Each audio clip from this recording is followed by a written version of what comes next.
mo máa tún kí yín káàbọ̀ sínú ìròyìn tí ò ní ìròyìn ọlọ́mọ ilé ọlọ́mọ ìlú ọlọ́mọ orílẹ̀-èdè ẹ̀wò ẹ̀rín ló bá dé mi ò lè rẹ́rìn ìròyìn tá a fi bẹ̀rẹ̀ lónìí lábala lérèfé ayọjú lójú fèrèsé náà ní alákọ̀ọ́kọ́ Benin Republic la yọjú sí ẹni bó la wà tá a ti ń yọjú láti Kwara láti ń yọjú ẹni tó súnmọ́ra wọn ni ó mọ̀ súnmọ́ra wọn bẹ́ẹ̀ bá gbàgbé amúròyìn kan wá fún yín wípé ìjọba àpapọ̀ wọ́n ti kéde wípé kò sí gbégidínà mọ́ láàrin gbogbo àwọn orílẹ̀-èdè tí wọ́n wà nù ECOWAS bẹ́ẹ̀ náà ni agbẹnusọ ààrẹ Tinubu fún ECOWAS fún orílẹ̀-èdè Nàìjíríà náà jẹ́ kó di mímọ̀ lánàá ṣùgbọ́n pápápá bí ọ̀rọ̀ yìí ṣe jáde tí àṣẹ tẹ̀lé tá a sọ pé ká fi tó ọmọ Nàìjíríà létí wípé ẹ mọ̀ yọ owó ẹ lè kó ráìsì kó nǹkan wọlé ẹ mọ̀ sì fàyàwọ́ mọ́ ní ààrẹ orílẹ̀-èdè Benin náà ló bá dáhùn pé ẹ wá pẹ̀lẹ́ lákò lábo wọ́n ní oko kì í jẹ́ tí bàbá tọmọ kó mọ́ làálàá wọ́n ní bọ́n bá tẹ̀ wá fẹ́ bá Nàìjíríà sí ẹ jọ̀ọ́ ẹ mọ̀ ti Kwara wọlé sí ọ̀dọ̀ àwọn ẹ mọ́ gbẹ̀yìn gbẹbọjẹ́ ẹ mọ́ wọlé sáwọn lára ògiri táwọn ò lánú lẹ̀ wò lóòótọ́ àjọ wà nú ECOWAS ní ṣùgbọ́n kì í kàn ṣe wípé ẹ kàn mọ́ wọlé jáde bó ṣe wòye pàápàá jùlọ wọ́n ní ọ̀nà kan wà àwọn táwọn fàyàwọ́ mọ́ gbà ní local government kan ní Kwara tó ń pè ní Baruntin pé ojú ọ̀nà yẹn gangan wọ́n mọ̀ pé ní Tábẹ̀rù wọ́n ní wọ́n ti tìpa wípé ojú ọ̀nà kan ṣoṣo tí ìjọba fọwọ́ sí ni kẹrì mọ́ gbà gbogbo ẹ̀yin tẹ́ ń kó kaṣú wọlé gbogbo ẹ̀yin tẹ́ ń kó ohun èrè oko wọlé soya beans wọ́n ní gbọ́dọ̀ gbanú gbómọ́ o wọ́n ní the fear of Mahmuda ẹgbẹ́ terrorist tuntun táwọn gbọ́ pé wọ́n ti dé Kwara wọ́n ní ẹ mọ̀ wá kó bá wọn ẹ mọ̀ fi tí kó bá àwọn o àwọn ò ní terrorist lọ́dọ̀ àwọn ń tà wọn o Benin Republic wà peaceful o àwọn ò ní torí ECOWAS kẹwàá kó bọ́n ò lànà ó dáa wọ́n update gidi rè á fún yín lọ́pdate ẹ̀rí pàtí kó bá àwọn ará Kwara báyìí ẹ wo ojú tó fi ń wo Kwara kí ló wá kàn wá ń bẹ ebe ẹ̀yin lẹ́gbàá tán kan pín in máwọn Haúsá nọ́ọ̀tì ní gbogbo ẹ̀yin ará Kwara ẹ mọ́ bínú kí sáwà la sọ bẹ́ẹ̀ geographically àwọn olórí yín Nàìjíríà náà pín in mọ́ Kwara o èmi ò mọ bí tó ti ń sa Haúsá ń Kwara tán fi sọ wípé North Central ní Kwara wà wọ́n ní ìdílé léyìí tí Benin tán fi sọ pé àwọn ò bá Hausa ṣe àwọn ò bá Hausa tán wọ́n gbé tàrífù ńlá pé ẹni tó bá máa gba ọ̀nà tí ì sí ọ̀nà lẹ́gà gan tó jẹ́ ọ̀nà lẹ́gà tàrífù tí ó san láyé rẹ̀ kò ní bọ́n gbèrè oko gbàbẹ̀ wọn torí kò ní í jèrè kì í ṣe pé o kò ní í jèrè nítorí wọn láwọn ò bá Hausa ṣe abẹ́ẹ̀ rí nǹkan báyìí wọ́n títí Badagry tá a sọ lánàá o wọ́n ń bá Yorùbá sí Yorùbá tí ẹ pọ̀ ní Benin wọ́n bá Yorùbá ṣe wọ́n ti ṣí bọ́dà ní Badagry ṣùgbọ́n ti Kwara wọ́n ní kì í ṣe bọ́dà tó já àwọn pọ̀ sílẹ̀ Yorùbá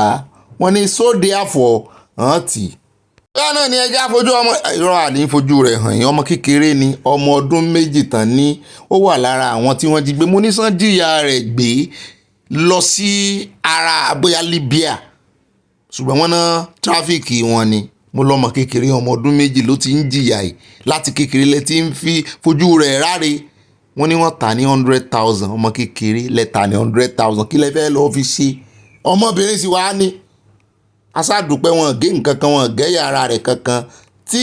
naptip tán fi rescue wọn láti gbà tí VDM tó sì ti call out àǹtí Àbíkẹ́ Dábírí naptip ti ń ṣiṣẹ́ ribiribi mo ti ẹ̀ gbọ́ pé VDM ló ń fún wọn lówó ń gbà náà millions of millions wọ́n sá ti rescue ọmọ ọlọ́mọ o.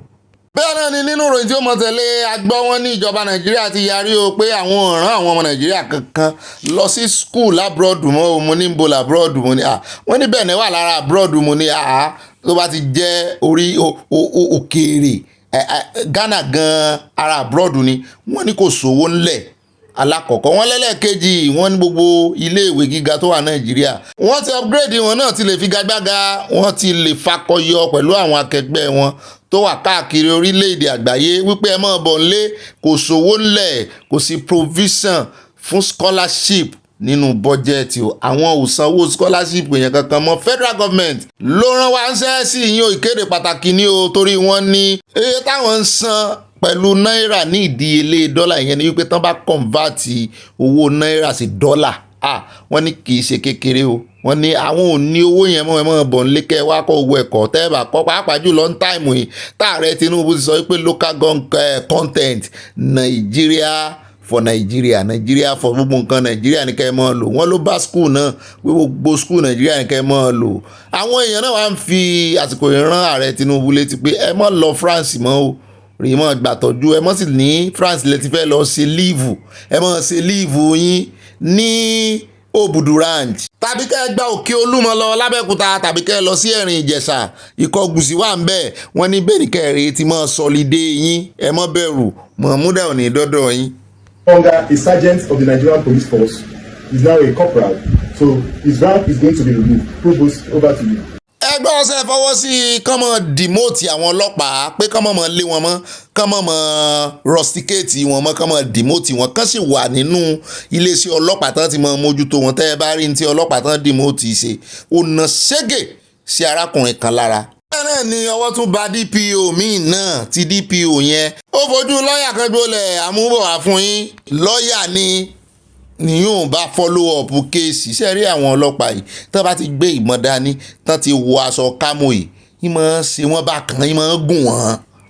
gùn wọ́n gan lójú títì wọ́n bẹ́ẹ̀ bá mú fóònù jáde pé ẹ fẹ́ kámẹ́rà wọn gan wọ́n á ṣe bí ẹni pé wọ́n fẹ́ fọ́ fóònù yìí mo ti rí tó mẹ́ta ọ̀tọ̀ọ̀tọ̀ báyìí tí ì ṣe eléyìí tó ti ṣẹlẹ̀ tipẹ́ o tó ṣẹlẹ̀ ní ẹnu last month sísìn mo ti rí tó mẹ́ta ẹ jẹ́ á gbọ́rọ̀ lẹ́nu ẹni tí tán fojú rẹ̀ gbólẹ̀ tí yẹn fi ọwọ́ òfin tọ̀ tí wọ́n sì máa kìlọ̀ fún wọn lójú kámẹ́rà wọn kì í gbọ́ngbà náà agbára máa gùn wọn ni wọ́n mọ̀ wípé Nàìjíríà ti yàtọ̀ sí ti tẹ́lẹ̀ kámẹ́rà yóò dá fẹ́ tó ṣe technology kámẹ́rà ẹ bá ń tẹ́ sílé agbẹ́rẹ́ jẹ́ agbọ́rọ̀ iná. On the 1st of April, on the evening of the 1st of April, around like 7 p.m., I gave my car, a Ford Explorer, to two mechanics around Abidjan GRA because I needed to use the car the following morning. So they had to work in the evening. And surprisingly, about 1 a.m. in the middle of the night, I was getting several calls from this mechanic, which initially I didn't pick. But when the call was persistent, I had to pick the call. And on picking the call, I was surprised that the mechanic, they told me that they were arrested by the police while they were test driving the car. And that they were arrested around 11 p.m. And that they had been trying to reach me, that my number was not reachable. There and then, they handed over the phone to the superior police officer in charge. And I spoke with him and I identified myself that I am the owner of the car. And I was one that gave them the car for repair. So the following morning, I actually thought that the car was like going to be released automatically. But like on talking with different people, they said that I needed to be at the police station, Elemoro police station, to identify myself as the owner. And which I did. I proceeded to the police station around 8 a.m. On getting to the police station, I met one of the officers in charge, Corporal Rahim. And I also spoke with the DPO. So the DPO said that I should wait, that the person that is in charge was not around. And like that, I was kept waiting for about 3 hours. After which, like, I really got frustrated that, come, I already identified myself as the owner of this car. I gave it to them, my car was not stolen. And the DPO was like, reacted that I had the audacity to be raising my voice. And he walked me out of his office. And there and then, he has that the boys should be put at the back of the counter and be charged to court. And I walked away and I was wondering on what charge. I actually wanted to leave the situation like that, but on the second thought, I said, I'm not going to leave these boys like this. So I have to make calls. Because like prior to that one, even one of the officers refused to give me his telephone number, even just to follow up. So I had to make calls to find out that which court are they going to. And I was deliberately misled. They told me they were going to Ekpe. I had to go all the way to Ekpe. By the time I got to Ekpe, magistrate court, I got to the registry to make inquiry if any matter has been filed there or whatever. They said no. And it was then that I knew that they actually gave me false information. They misled me. They actually wanted me to be like off the scene so they can do whatever they need to do with those boys. And at that point, I got information that the matter will be coming up at Etiosa, Magistrate Court. That is Badore. So all the way from Ekpe, in fact, I have to, because I didn't drive, I have to hire a passenger vehicle to take only me. So all the way from Ekpe, I have to run to Badore. And along the line, I will start checking my phone, looking for the contact I have in that court. And fortunately, I was able to reach the ACR of the Magistrate Court at Etiosa, who I told him about the situation, and he quickly went and talked to the admin magistrate in charge, and the magistrate said that he was going to hold on the matter until my arrival. Eventually, I made it to the court. On getting to the court, those boys, they were arraigned, and the charges were that they were caught with stolen vehicle, all those blah, blah, blah, blah. And I told the magistrate that I know this car belongs to me. I gave it to them. And the magistrate I just want to get it clear that the charges is theft. Yes, the charges, yes. The charges that they were like items suspected to be stolen. And specifically, they put the number of my car on the charges. And I told the magistrate that I'm the owner of the car. After the magistrate verified the identity of the vehicle, that is the vehicle particulars, which she asked me to check and verify. And she also asked me to avail her my Supreme Court enrollment number as a legal practitioner. She identified me properly as the owner, and she then dismissed the charge. But then I applied that if my car can be released, but she said since the car was not presented as an exhibit, I should go and meet the police, that they should be able to release my car, and that if they did not release it, I have to come and file an application. And that same evening, that same day, I went back to Elemora police station, met the DPO again. And the DPO just started threatening that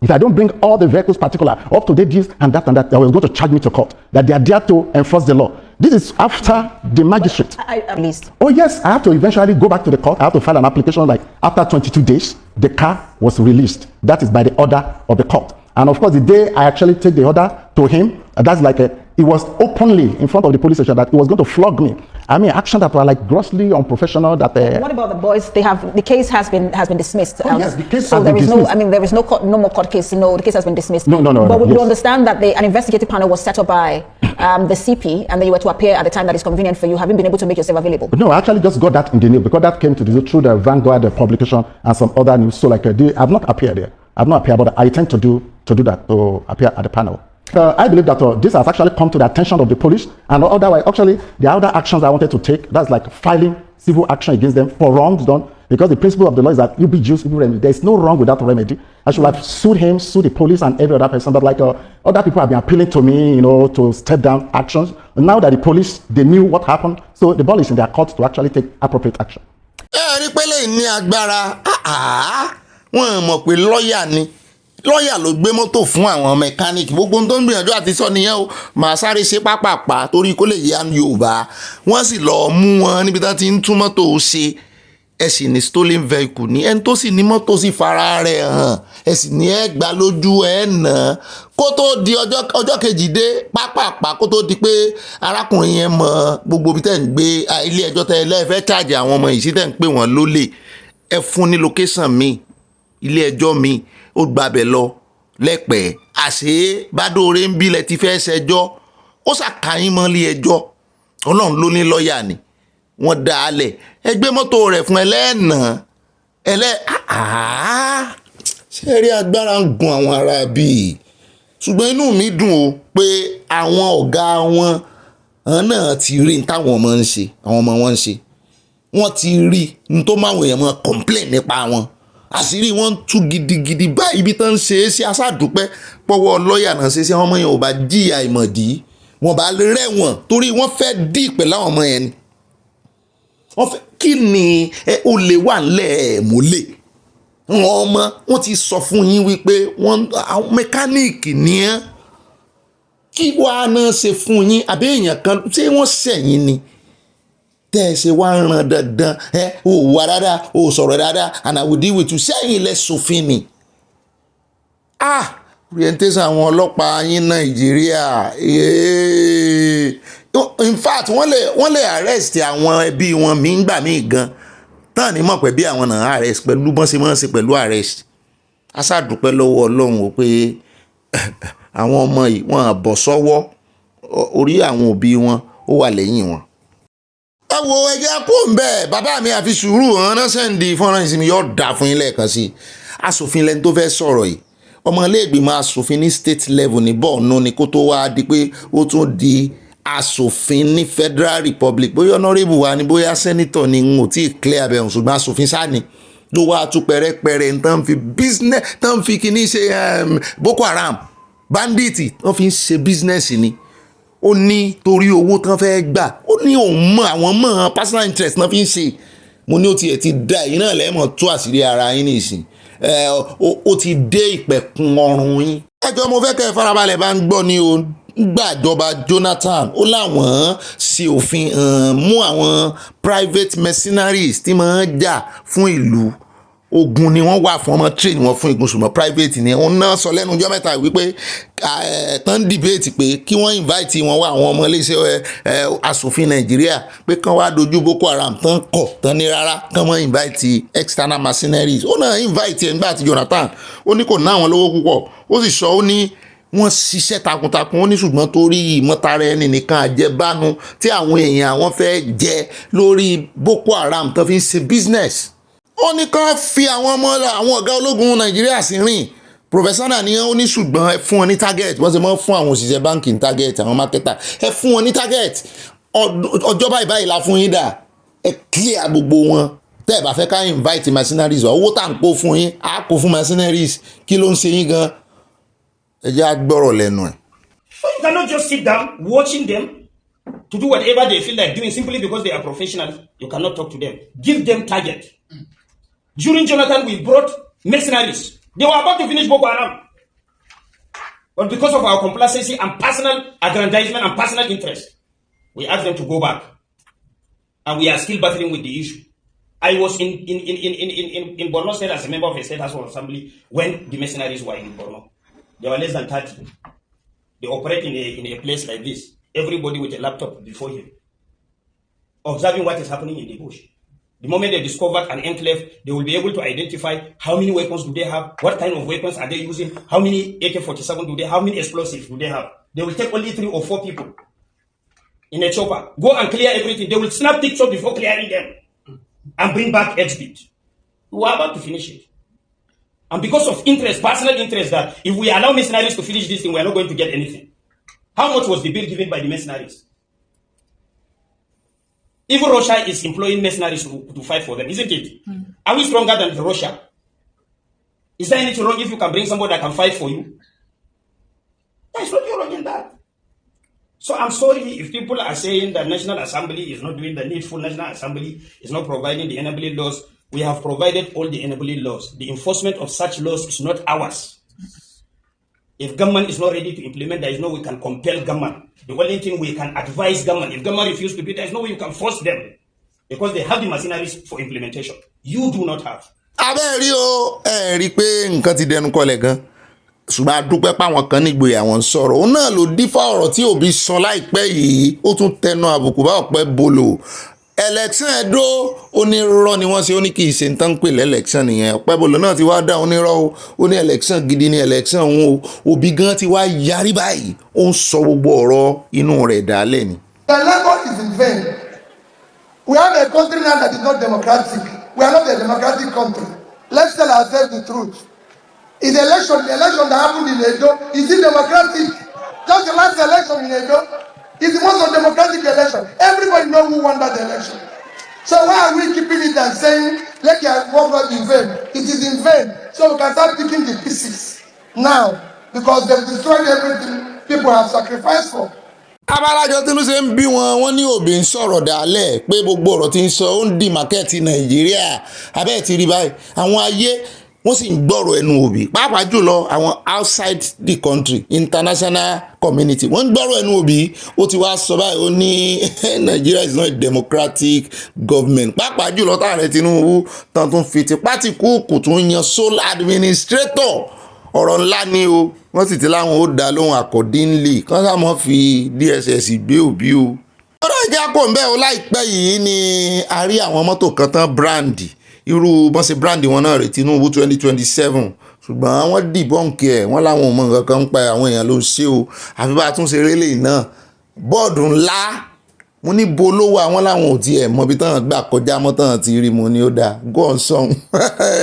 Nàìjíríà àwọn èèyàn bẹ̀ náà láìkì ẹ̀ wọ́n ti ń dúró de 2027 tẹ́lẹ̀ wọ́n tún rí ipò bí owó ráìsì gbà bó bá pé 5,000 tó bá rí fún wọn àmọ́ wò. Election 2027 náà ló tún wá dífá fún ìmúra Portable ṣé ẹ ti rí bí Portable ṣe múra ẹ̀yin ò rí sáìn èmi ló kàn lára rẹ̀ ẹ rí logo èmi ló kàn lórí ìfìlà rẹ̀ ó dáa ẹ jẹ́ kán mọ́ tàn yín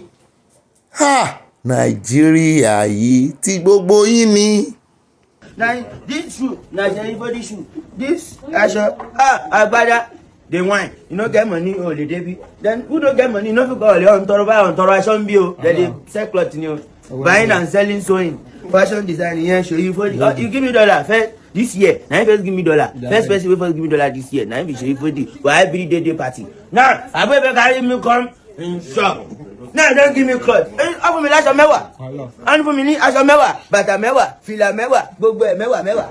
bàbá ọlọ́mọ tuntun kí ló dé ìsáàmù Ṣé ibodì ní set àwọn high fashion? Ó yá náà, ẹ tán fóònù káà náà ká gba fídíò yẹn ká máa post Hello, ẹ̀. Ajé, ó ti lọ bẹ́ẹ̀. Yeah, carry me join the video now. I don't just see video for you. We don't ready. 40, maybe he's even getting to 50. He has passed 57. And then they say marry. And he's going and carrying his 2 legs and looking for 16-year-old girl,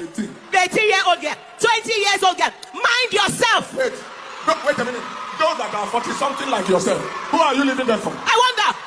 Ọ̀rọ̀ tẹ́ rọra gbọ́ ìmọ̀ ti fẹ́ dá owó òwúlẹ̀ mo fẹ́ kẹ́ bá ń dá sí ní gbogbo ẹ̀yin abiyamọ ẹ gbọ́ gbogbo ẹ̀yin ọkùnrin tẹ́ ti wọ 40 and above tẹ́ wá ń lé ọmọ kékeré kiri ọmọ 18 years ọmọ 20 years kí lẹ̀ ń wá kiri tó sọnù wọ́n ní ẹ máa fẹ́ ẹgbẹ́ yín ẹ dúró lẹ́gbẹ́ jẹ́gẹ́dẹ́ àwọn bíi 40 tàbí tó jù yín lọ díẹ̀ wọ́n ní òní kẹ́ ẹ máa fẹ́ nígbà tẹ́ bá ti lò wọ́n gẹ́gẹ́ ẹ ti lò wọ́n bí omi òjò ẹ fẹ́ lò wọ́n pàtì tá lẹ̀ ń lò wọ́n pàtì yìí fún ṣùgbọ́n àwọn èèyàn mú ọ̀rọ̀ yín kékeré wọ́n ní ọ̀rọ̀ pásítọ̀ yẹn wọ́n ní kò mú yẹ̀sì wá létí àwọn wọ́n lẹ́ni tó bá wù anybody ló lè fẹ́ wọ́n ní kọ́mọ̀mọ́ sọ pé ọkùnrin lo obìnrin mọ́ wọ́n náà jọ lóra wọn ni mo ní pàgà ẹ ti báyé jẹ́ jọ lóra yín bó wọ́n lájọ́ ń gbádùn ara wa ni wọ́n ní nígbà tí nǹkan ò sì wọ́ọ̀kì mọ́ mo ní bẹ́ẹ̀ sì mọ́ ṣeré ẹ ní ìyẹn lé ẹ mọ́ dọ̀kà láàmú ẹ ti mọ̀ pé ẹ ní ìyàn kan fẹ́ ẹ mọ̀ ẹlòmíì waste time obìnrin 5 years 6 years tọ́jọ́ ń ṣe wọléwọ̀de àfẹ́sọ́nà ńgbà tó wá ṣe tán láti decide ẹni tí ó fẹ́ láti marry ẹlòmíì ló lọ́ọ́ fẹ́ kò tí ẹ̀ ló 6 months tó fi bọ́ọ̀n ṣe wọléwọ̀de kó tó gbé wọlé bẹ́ẹ̀ náà làwọn obìnrin míì náà wà o tó jẹ́ wípé wọn lọ́kùnrin yẹn fẹ́ o ṣùgbọ́n wọ́n ti lẹ́lòmíì tàn fẹ́ ṣùgbọ́n ọ̀pọ̀ obìnrin wá pọ̀ tó róbìnrin pọ̀ jọ ọkùnrin lọ náà ṣe wá ń wọ̀nù báyìí ẹ gbọ́ kí lẹ̀yin rí sí àwọn ọmọ yìí náà ẹ̀bọ̀n wí àwọn ọmọ táwọn àgbàlagbà wa ń bá yìí náà ẹ̀bọ̀n náà wí. rẹ́nu ọmọkùnrin tí ẹ̀ sọ náà pé ẹ̀yin ọkùnrin o ẹ mọ̀ fẹ́ ẹni tí ó bá jù yín lọ o pé ẹni tó bá kéré sí ni kẹ́ ẹ fẹ́ o torí bẹ́ẹ̀ bá fẹ́ ẹni tó bá jù yín lọ tó bá fi wọ monopause ẹ̀yin sì máa wà active kẹ́ ẹ mọ̀ bá ní prostrate oríṣiríṣi làwọn èèyàn ń sọ kiri ẹ bá ń dá sọ̀rọ̀ yìí torí ọ̀rọ̀ gbéyàwó èèyàn láti mọ ẹni tó fìtì ẹ̀ ẹni tó ń fìtì o gbogbo ọ̀nà kì í sóúnjẹ nìkan nígbéyàwó oúnjẹ tinú ilé náà wà ń bẹ o tẹ́lẹ̀ náà máa sọ pé sóúnjẹ ní ìbálòpọ̀ ó ti dóúnjẹ o àwọn méjèèjì gbọ́dọ̀ mọra wọn dáadáa ṣé mo láìkí ẹ̀ tó bí ẹni tí mo fẹ́ ṣe láìkí ẹ̀ àbóhun ò láìkí ẹ̀ tó mi ẹ̀yin méjèèjì gbọ́dọ̀ láìkí ẹ̀ bẹ́ẹ̀ tí ò láìkí ẹ̀ bó bá rè fẹ́ tó láìkí ẹ̀ wàhálà ni wọ́n dálẹ̀ o ẹ kìlọ̀ fún àwọn ọmọ yín o ń tán gbìyànjú láti sọ̀rẹ́ o ẹ gbọ́ láyé àtijọ́ náà sì rèé àwọn bàbá wa tá a mọ́ bá gbọ́nàgbọ́nà mo ti ẹ̀ mọ bàbá kan tẹ́ ẹ bá mọ iye ọjọ́ tó gbà lọ́wọ́ ìyàwó rẹ̀ yóò fẹ́ gbà tó 15 years lọ́wọ́ ìyàwó ẹ̀ mo ní ṣùgbọ́n láyé ìsìn òyìnbó ti sáyé dẹ̀rọ ìyàwó lè ju ọkọ lọ tán sì jọ máa sáyé wọn ṣùgbọ́n kí lẹ̀yin rí sí ọ̀rọ̀ tí ń jà rìnrìn pẹ̀lú àwọn pásítọ̀ tó sọ wípé káwọn 40 máa fẹ́ 40 kí 50 máa fẹ́ 50 káwọn fáwọn ọmọ kéékèèké lẹ́ẹ̀kan yé da ọkà láàmú mọ́ nígbà tán ní iyán ńlé. You to see my papa, you go shut up. My papa too handsome, no be makeup. Daddy dance for me, finish work for me. Oh, tomato. ààrẹ rí ohun anílànà ní èèyàn làwọn náà ọlọ́run ló sì ṣẹ̀dá oníkálukú ó náà ní bàbá rẹ̀ ni ó fìfẹ́ hàn sí bàbá rẹ̀ ẹjẹ́ á tún wá dọ̀rọ̀ lẹ́nu arábìnrin eléyìí ó pa yín lẹ́rìn díẹ̀ wá fẹ́ fi pàwọ̀ ẹ̀dẹ̀ ni o lórí ọ̀rọ̀ tọkọtaya tá a sọ lẹ́ẹ̀kan wípé oúnjẹ ní kíní yìí o ẹ bá ń ga wọn rẹ̀ sí máìkì. We dey learn every day. You don't learn from the one when he talk. You will also learn from what I want to say now. Let me say something. If me and my husband dey quarrel, if you vex go like this, I vex go like this. When the time for night reach, I dey come meet and say, come I give you now. When we finish, we go quarrel. I don't joke with that. I dey like, no answer. Àtúrà ẹ̀ka máa mú gbó ẹ̀ máa mú gbó. Wọ́n yóò sí báyìí o, ẹgbẹ́ tó wá fẹ́ fún kìíní ọlọ sílé wọn ní kọ́ lọ kọ́ lọ́wọ́ fún mi lọ. Àtúrà ẹ̀ka máa mú gbó gbogbo àwọn tó gbé lé ní gbólókòtì lédè ẹ̀wù àwọn òyìn ó kọjá ayé wọn igbó ta ló délé. Àwọn ọmọ orí ni sọ́nà ń tẹ ìdáwọ́ ẹ̀ láti òní o lè máa post fídíò yẹn náà pẹ̀lú kíkádà náà. Ogun ọ̀ ó mú yẹn. Ó ti lọ fà. Kí ló tẹ máa mú ẹ láìpẹ́ gbọ́ sọ́ọ̀tì ṣe yìí ni. Obìnrin mọ̀ ní. Ìgbọ́dọ̀ máa mú kéré tó lọ mú kódà. Kí ni mo lọ ìlú gbọ́n high school Abẹ́òkúta? Ìlú gbọ́n high school. Àyẹ̀kẹ́ mo ti máa mú gbó. Àbóyá síbẹ̀ mo ti mú gbó. Àbíkọ́nà dẹ́ mi ní padà sí rere. Ẹ jẹ́ gbà mí ṣàánú mi. Mo ní di 50 peoples tó lè fún mi ní 20,000. Àfà bá ń gbé ìwé tí n fi ń ṣe àkálò àyìn gangan wa. Àfà wọlé bá mú ìwé tí n fi ń ṣàdó àyìn gangan wa. Ní ìwọ tó fẹ́ ṣe ríire ni o. Tó bá lè ṣe jù bẹ́ẹ̀ lọ fún mi máa appreciate ẹ o. Àfà bá mú ìwé yẹn mo fẹ́ tákà ìsìtìjà bàdà rẹ. Àdániwájú Ọlọ́run gbogbo àwọn tí ó gbọ́n lọ máa gbọ́n wọn. àmì kún fáyà kún gbogbo àwọn tí ò gbọ́n tó ń kówó rẹ̀ ọ̀dọ̀ èèyàn kan tí òun ò ṣe ń tó fẹ́ fún ọ yẹn tóun ò fi wá owó fúnra rẹ̀. Ẹ wo ibi tá a ti ń sọ yẹn lọ́wọ́ ibẹ̀ láti rí nínú mọ́sálásí tó tún fi padlock tó fi ń lọ́ọ̀kì bàtà mọ́lẹ̀ slippers. Mo wá ń wò pé àti padlock tán fi lọ́ọ̀kì bàtà àti bàtà ṣé wọ́n lè kó méjèèjì lọ ni. Assalamu alaikum wa rahmatullahi wa barakatuh. Alaykum.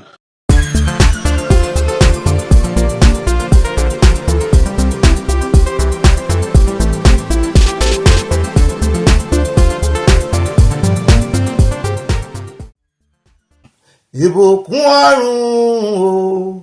oore ọ̀fẹ́ tó ga jù ayọ̀ tí kò lópin Jésù yóò fi fún wa. One more time. Ìbùkún ọ̀run oore ọ̀fẹ́ tó ga jù ayọ̀ tí kò lópin Jésù yóò fi fún wa. Àwa yóò máa yìn ọ́ bàbá,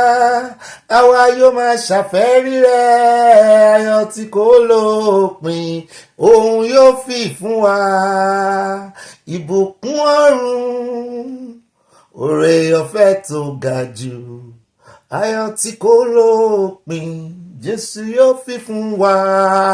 Nínú oṣù oore ọ̀fẹ́ yìí náà ni ìbùkún ọ̀run oore ọ̀fẹ́ tó ga jù ayọ̀ tí kò lópin Ọlọ́run ó fi fún wa o. Yóò fi tẹ́ wa lọ́rùn pàápàá jùlọ lórí ìrìn àjò Yorùbá nation. Mo kí yín káàbọ̀ orin, mo fi kí yín káàbọ̀ orin orí ọ̀fẹ́, orin ìbùkún ni. Ìbà àbùkún yín, ìbà orí ọ̀fẹ́ yín náà rèé o, torí gbogbo gbàrà a máa dúpẹ́ lọ́wọ́ Ọlọ́run, a máa fún lóúnjẹ rẹ̀, ọpẹ́ lóúnjẹ rẹ̀. Èmọ̀ ìjẹba, èmọ̀ ìjẹ kọ́kọ́rẹ́ o, ọpẹ́ lóúnjẹ rẹ̀. Ó náà wà á bá wa process yẹ, yóò wà á fi dá padà fún wa ní oore ọ̀fẹ́ àtàánú. A sì tún wà nínú oṣù oore ọ̀fẹ́. Kí ló tà ní dúpẹ́ lọ́wọ́ Ọlọ́run fún oore ọ̀fẹ́ àjẹmọ́nú. Orin yẹn ó ń rìn gèlè tí mi àwọn ẹgbẹ́ kwaya kan aṣọ funfun náà wọ́n wọ̀ funfun nẹ́nẹ́. Ta ló kọ́? A ti padà sórí àsámẹ́ǹtì wa oníkọ̀ọ̀kan èjèèjì bá ṣe mọ́ yọ̀nù lẹ́yọ ọ̀rọ̀. Ọ̀gbẹ́ni Bọ́bí yìí náà ni o, èmi náà ní ibà rìn gìnìgìnì. Ibà tí kú mi àti kú yóò rìn gìnìgìnì, mo tún ti kó tí wọ́n fi rìn gìnìgìnì dé. Lónìí náà ni kò ní dọ̀la. Èmi náà ní ibà ọ̀pàpà parada, àyà parada ó dọ̀gá rẹ̀ parada ó dà ìyanu abala comment section, abala ẹ̀yin olólùfẹ́ wa. Èmi náà ní ibà ọ̀pàkà ọkọ̀ àwọn òpèké, ọkọ̀ àwọn sweet 16 kò sárúgbó ń bí o. Tó lè pè mí ní ibà allegedly, ibà reportedly, gbogbo ń tẹ́ ẹ bá gbọ́ lórí ètò lónìí kí ni o, reportedly and allegedly ni o. Àwọn òtẹ́nu àbùkù báyìí kankan bẹ́ẹ̀ bá ṣe ń darapọ̀ mọ́ wa tẹ́ ń wò pé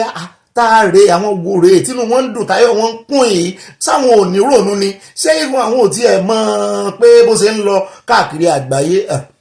àwọn ò ní rònú o, ọwọ́ Ọlọ́run ni rònú wá wà. Ó ní bá wa ronú, ní bá wa ṣe, ó ní bá wa tọ̀, ó ní ó ń ṣe alátìlẹ́yìn wa àti kó gbogbo ẹ̀ sọ́wọ́ Ọlọ́run. Bẹ́ẹ̀ náà ni ẹ lè pè mí ní ibà lọ tààràtààrà tọ́rọ̀ bá ti di ọ̀rọ̀ òtítọ́ àtòdodo sàn láàrin ajé ní mú ní pẹ́kọ̀rọ̀ tí mú ní pẹ́kọ̀rọ̀. Èmi náà ní ibà gbé wọn débẹ̀, èmi náà ní ibà kanjú abẹ́ǹkó gbọ́wọ́ ní dùn mí, mo ti kanjú abẹ́ǹkó tọ́ ìdí òtọ́ làwà wà. Àwa àìfi irọ́ àìfi mọ ìròyìn tiwa, kò sí àmúlùmọ́lá ń bẹ́ẹ̀, kò sí dá ìlú sàn àìdá ìlú tiẹ̀. Original òótọ́ ni, ṣùgbọ́n bá a bá ṣàṣìṣe àmọ́ náwó wa sókè báyìí ni pé ọwọ́ mi máa rí ó funfun nẹ́nẹ́, mo ṣe àṣìṣe níbìkan, mo ṣàṣìṣe níbìkan, àmọ́ sọ bẹ́ẹ̀ nítorí àwa ìgbà kan tẹnu àbùkù lóyún àbí kan gbé ìròyìn fògànà kó tún wá jẹ́ pé wọ́n tún wá ṣe ìwádìí, wọ́n á rí pé èèyàn yẹn mọ̀ọ́mọ̀ gbé ìròyìn yẹn ni láti fi bà yẹn kan lórúkọ jẹ́. Àwa ìṣe bẹ́ẹ̀ náà ni àìfárí apá kan dápá kan sí ibà fárí apá méjèèjì làwa. Mú apá kìíní wa apá kejì wa, kò sí bẹ́ẹ̀ èèyàn ṣe lè wà emotion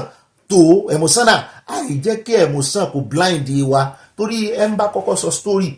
pé wọ́n ṣe báyìí fún wọ́n ṣe báyìí fún tó bá tiẹ̀ ti ń jẹ́ ọ̀rọ̀ pé wọ́n yàn jẹ àwa yìí fẹ́ mọ̀ mú ìdàkejì wà á gbọ́ lẹ́nu ẹ̀ tán fẹ̀sùn kàn náà bẹ́ẹ̀ náà ni àwọn fi ìròyìn wa máa fi pe àkíyèsí àwọn tó bá tàbùkù wọn wípé ẹ wá wọn bá yín wí bí o wọ́n ta ẹrẹ̀ sí lára ń bí o ẹ wá fọ́ o ẹ mọ̀ gbé ẹrẹ̀ jáde o bẹ́ẹ̀ náà ni ẹ lè pè mí ní ìbà inú mi dùn ayọ̀ mi kún ìbà amúlòdùn náà ni ọlọ́run ló ní ó mọ̀ rí bẹ́ẹ̀ kì í ṣe oògùn kì í ṣe èèyàn simple arithmetic ọlọ́run ni wí bẹ́ẹ̀ jẹ́ bẹ́ẹ̀ mo wá dúpẹ́ lọ́wọ́ ọlọ́run mo tún dúpẹ́ lọ́wọ́ ẹ̀yin èèyàn tọ́lọ́run fi tì mí o gbogbo ẹ̀yin abiyamọ àbọ̀jàgbé ọ̀rọ̀ gbọ́ọ̀rọ̀ tí ìjẹ́ kí ọmọ ó jábọ́ bẹ́ẹ̀ náà ni mo dúpẹ́ lọ́wọ́ ẹ̀yin bàbá mo dúpẹ́ lọ́wọ́ ẹ̀yin ẹ̀gbọ́n àbúrò àti gbogbo ẹ̀ níta àjọ jẹ́ sàwáwá ayá mo dúpẹ́ lọ́wọ́ tiẹ̀ náà o fún gbogbo àyè tẹ́ ń wá tá à ń pàdé bí lójoojúmọ́ nínú ìròyìn ọlọ́mọlé ọlọ́mọ orílẹ̀-èdè ìròyìn bọ́mọdé bá mọ̀wọ́ wẹ̀ yóò bá gbà jẹun ó dá o ìtàbí síde lónìí gbogbo ilé ìtẹ́rí inú abala lérèfé ayọjú lójú fèrèsé ni lójú wíńdò agbébòrùn díẹ̀ aṣàbò sí àwọn politician yìí díẹ̀ ṣùgbọ́n àkórí ìròyìn tá à ń lọ ní ìsìn àmọ́ yọ́ǹkọ̀ọ̀kan èjèèjì àdírẹ́sì bí tá à ń lọ ni o àwa máa ń pe àdírẹ́sì àìsí ìkánjú tu ló rán bí a máa ń fààyè lẹ̀ láti gbọ́ra wa yé ìmọ̀ràn yín náà ṣe kókó nu abala kọ́mẹ́sẹ̀sán bí a ṣe ń ganú sí ìbá ganu sí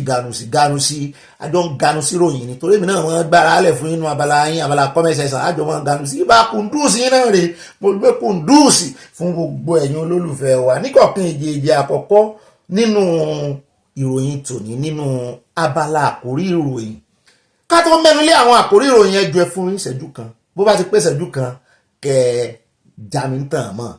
kẹ́ sọ fún mi pé ìṣẹ́jú kan ti pé o lórí ọ̀rọ̀ ìrìn àjò Yorùbá nation ẹ jẹ́ n tún sáré kọ stanza 3 ìṣọ̀kan àtò nínú anthem wa ni o ìṣọ̀kan àtòmìnira ní kẹjẹ́ ká máa lépa tẹ̀síwájú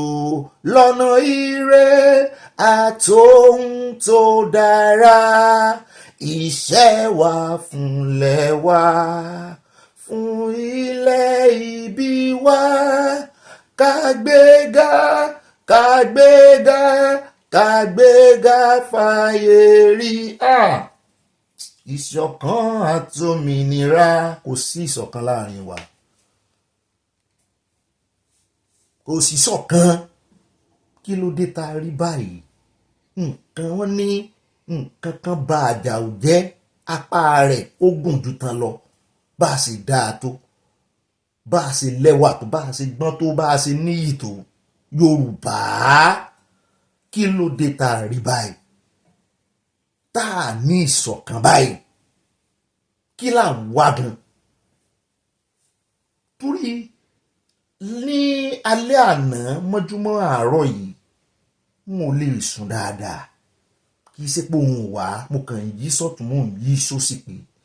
Yorùbá nation òmìnira àwọn wá òmìnira fún ìran wa tá ni ìran rẹ gan ǹjọ́ orí ni gẹ́gẹ́ bí ìran rẹ kì í ṣe bí nìkan la ti ń pàdé o kì í ṣe bí nìkan o ẹ mọ̀ fọ́ o prógráàmù pọ̀ lọ rẹpẹtẹ èmi gan bí àbíkẹ́yìn ni àbíkẹ́yìn lẹ́ni mọ́ pé mi ibi nìkan kọ́ la ti ń pàdé gbogbo ibi tó wá wù tá a ti ń pàdé lórí ọ̀rọ̀ òmìnira ẹ̀ náà Yorùbá nation no going back ìwọ tó ń táìpù ẹ̀ ẹ̀yin tó ń sọ̀rọ̀ àwa tá à ń gbóhùn sáfẹ́fẹ́ à ń gbé sáfẹ́fẹ́ tá a nìran rẹ̀ gan tó ń jà fún bíra rẹ̀ léèrè torí tó o bá dáhùn dáadáa tó o bá mọ ìdáhùn sí ìbéèrè ẹ̀yin ó kàn mọ́ jàbí afọ́jú ni o mo sì ti ṣàlàyé ọ̀rọ̀ ìrí dáadáa pé ká mọ́ ja ìjà olójú kan tí ń bá afọ́jú jà afọ́jú náà méjèèjì ìkan fọ́jú ojú kan ìkan fọ́ méjèèjì Yorùbá sì bọ̀ àwa Yorùbá náà ni wọ́n ní pátápátá láàfọ́jú kùnàkùnà làdẹ́tẹ̀ ojú àfọ́ọ̀fọ̀ tán ìjà ní ń dálẹ̀ ó ti wá dájà lẹ̀ ìjà ti wá wà láàrin olójú kan àtẹ̀ntí olójú báyìí àwọn olójú méjèèjì àwọn tó wá lójú méjì tójú wọn là kedere àwọn náà wá ń wòran ẹni bó mọ̀ lọ ó ti kọjá àṣẹjú kan ó dáa mo sọ wọn ẹjẹ́ àmọ́ wọnú ẹ fún mi ìṣẹ́jú kan sí ó dáa olójú méjì tójú wọn tán ríran kedere àwọn olùwòran nínú stadium wọ́n wá fi olójú kan ojú kan fọ́ ó kojú kan ṣé ẹ mọ̀ pé ẹ ń gbá lójú kan ojú wa ò ní fọ́ ṣé ẹ mọ̀ pé tí bí gbogbo tó wà lápá àlàáfíà rẹ̀ ni ó mọ̀ rí kò ní rí tó wà lápá bí ṣùgbọ́n èèyàn kan wá wà kò tiẹ̀ wà níkankan àwọn méjèèjì wá ń bára wọn jà àwọn olójú tó lójú méjèèjì tí nǹkan kan ò sojú wọn àwọn náà wá ń wòran tó ń fi wọ́n ṣe yẹ̀yẹ́ ẹ má jẹ́ kí ọ̀rọ̀ Yorùbá nation rí bẹ́ẹ̀ o torí gbogbo tẹ́ẹ̀kan tí ẹ̀ ń gbé yọ from corner from anywhere àtọ́ba àti ìjòyè àtàràlù ó strange sí mi pé bá ti ẹ̀ ń sọ̀rọ̀ tíọ́rì ọmọléèwé tí ó bá ṣe exam tíọ́rì wà practical wà bẹ́ẹ̀ yóò bá ṣe driving test tíọ́rì wà practical wà ẹ wò bí tíọ́rì wa bá ṣe ń ṣe tíọ́rì tó láti jọ ó wá débi practical ẹ wò bá ṣe ń fẹ̀dí ara wa ta ẹ wò bí gbogbo wa ṣe ń ṣe yan kí ló dé gbogbo aláṣẹ ń kọrin áńtẹ̀mù ìṣẹ́ wa ṣiṣẹ́ náà rè ṣé bá ṣe ń ṣiṣẹ́ náà rè tí ṣe máa ń lálùyọ ìṣọ̀kan àtòmìnira ní kẹjẹ yóò sì tún dáa fún àwọn tó kọ áńtẹ̀mù yẹn tọ́lọ́ ń lò àní tá a bá tí níbìkan tá a ti ń pàdé tẹ́ pé à ń bínú síra wa lóòótọ́ à ń já o ṣùgbọ́n òpó kan wà tí gbogbo wa gbọ́dọ̀ dì mú nínú pé tí mo fojú kọ̀rọ̀kọ̀rọ̀ wọ̀ báyìí ṣùgbọ́n tá a jọ di òpó yẹn mú tí mo fojú kọ̀rọ̀kọ̀rọ̀ wọ̀ ẹ̀yìn náà báyìí tá a jọ di òpó yẹn mú màá rẹ́rìn sẹ́lòmíì bóyá tá a jọ fi ìwà jọra wa torí Yorùbá bọ̀ wọ́n ní ìwà jọ̀wà ní jẹ́ ọ̀rẹ́jọ̀rẹ́ á tún jọ di òpó yẹn mú tó ń pè ní belief system tí ò ní sí wípé Ọ̀yọ́ nìwọ tí mò ń lọ nù Ifẹ̀ nìwọ Ọ̀ṣun nìwọ supremacy àwa tá a bá wá láti bí a ju àwọn tó wá láti bí i lọ Yorùbá lájọ ń sọ ṣùgbọ́n diction wá yàtọ̀ síra wa tí ò ní sí differences bá a bá wá ń ṣe báyìí kí wá níyàtọ̀ láàrin ẹ̀yà Yorùbá nínú Nàìjíríà kí ló tà àkókò kí ló dé tí ẹ ṣe fẹ́ kó nù Nàìjíríà ẹ bá wa ilédè kan iná rèé inú ròyìn sí ni ó yá fi ṣe program ní ìsúnmọ́ kó sáàyè lẹ́nu ọjọ́ mẹ́ta ìní ó wù mí kí n ṣe live show èdè orílẹ̀-èdè náà pé àwọn elédè kan tọ́jọ́ ní èdè irú Nàìjíríà ní ìsìn kò sí dé wọ́n lè pè lórílẹ̀-èdè torí kò sí èdè ó dá kí ni official language èdè Nàìjíríà ní English ẹlẹ́yàwó ló ń sọ English ní Nàìjíríà originally kò sí wọ́n ìbáìbù èdè elédè ni ta la ṣe ń wá orílẹ̀-èdè tiwa bí Ẹ̀gbá bá sọ̀rọ̀ èmi Ọ̀ṣun ó mọ̀ máa gbọ́n tí ń sọ bí mi ò bá tiẹ̀ lè sọ ọgbọ́n tí ń sọ Oǹdó pàápàá jùlọ tó wá látòrí omi ìkálẹ̀ tí wọ́n bá sọ̀rọ̀ máa gbọ́ tí ọba Solomon bá ń sọ èdè wọn ó yé mi ní tí bá ń sọ tèmi àtàwùsá tàbí Ìgbò bá jọ dúró tọ́ba Solomon bá sọ èdè ìkálẹ̀ sáwà mẹ́tẹ̀ẹ̀ta èmi ò gbọ́ tó bá ní ẹ̀wà ń bì èmi ni wọ́n kọ́kọ́ rìn lọ́ba kó tó di pé àwọn yẹn ó wà wo pé ẹjẹ́ ẹni tó lọ́ba yìí ẹjẹ́ káà náà tẹ̀lé bó ṣe lọ́ba kí ló dé tá à ń ṣe yan bí ọ̀kà báyìí wọ́n yàtọ̀ síra wọn èmi ò ní ìfàgùn o mi ò mọ̀ sọ̀rọ̀ tá a ní lórí ọ̀rọ̀ àìníṣọ̀kan o ẹlẹ́yàmẹ̀yà Ọ̀yọ́ ń bá Ifẹ̀ já ní ìsìn inú ilẹ̀ tó fẹ́ fi da ẹ fẹ́ fi fa ìrìn àjò sẹ́yìn táìmù tí rálì ń bọ̀ ṣé rálì mọ wípé Ọ̀yọ́ wà ń bẹ rí rálì Ìbàdàn ni rí rálì ti ewu tún ni bàbá wa tó tèrò pọ̀ lọ rẹpẹtẹ yìí ǹjẹ́ wọ́n ń sọ pé Ọ̀yọ́ nìwọ Ẹ̀gbá nìwọ kinní kan nìwọ a ṣe ń tó beautiful tó yẹn a tún plan eléyìí tó tún beautiful jù bẹ́ẹ̀ lọ báyìí gbàùn lẹ̀ ń jàjà supremacy àwọn ọba kọ́ ló ní problem o Ọlọ́run náà ní problem o ṣùgbọ́n àwọn ọba kọ́ ló ní problem àwa tán ń jọba lé lórí gan àwa là ń tì wọ́n. gbogbo àwọn tó ń bẹ̀rẹ̀ àwọn ọlọ́wọ́ ojú ọ̀pẹ kìíní kan kálọ̀ ṣe díẹ̀ tí mẹ́ta lọ ṣe díẹ̀ káwọ́ ẹ̀jẹ̀ lè fẹ́ bá lọ́gbọ́n ẹ̀kọ́ lójú tí wọ́n yé tara wọn pé ṣé o ti yẹ káwọ́ Yorùbá máa fi nǹkan yẹn àtàkàrà wa aláwọ̀ Yorùbá ní ṣùgbọ́n àti ìgbà wo Ọ̀yọ́ ti dúró pé ó ní superior ẹ̀kíní lójú Yorùbá bẹ́ẹ̀ àbí nílẹ̀ Yorùbá lẹ́tí ìgbà Yorùbá ó ṣe gbàdá má gbà tán ṣé Ọ̀yọ́ ò ní dàbálí wa lórí. Bẹ́ẹ̀ ni mò ń gbọ́rọ̀ nǹkan wọn ní ìyàwó bàbá ọba tó kú láìpẹ́ yìí wọ́n lòun náà tún ti wà nínú ìdùbúlẹ̀ àìsàn.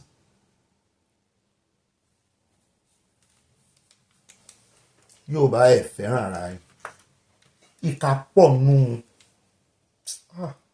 bẹ́ẹ̀ni Bobby ṣe sùúrù.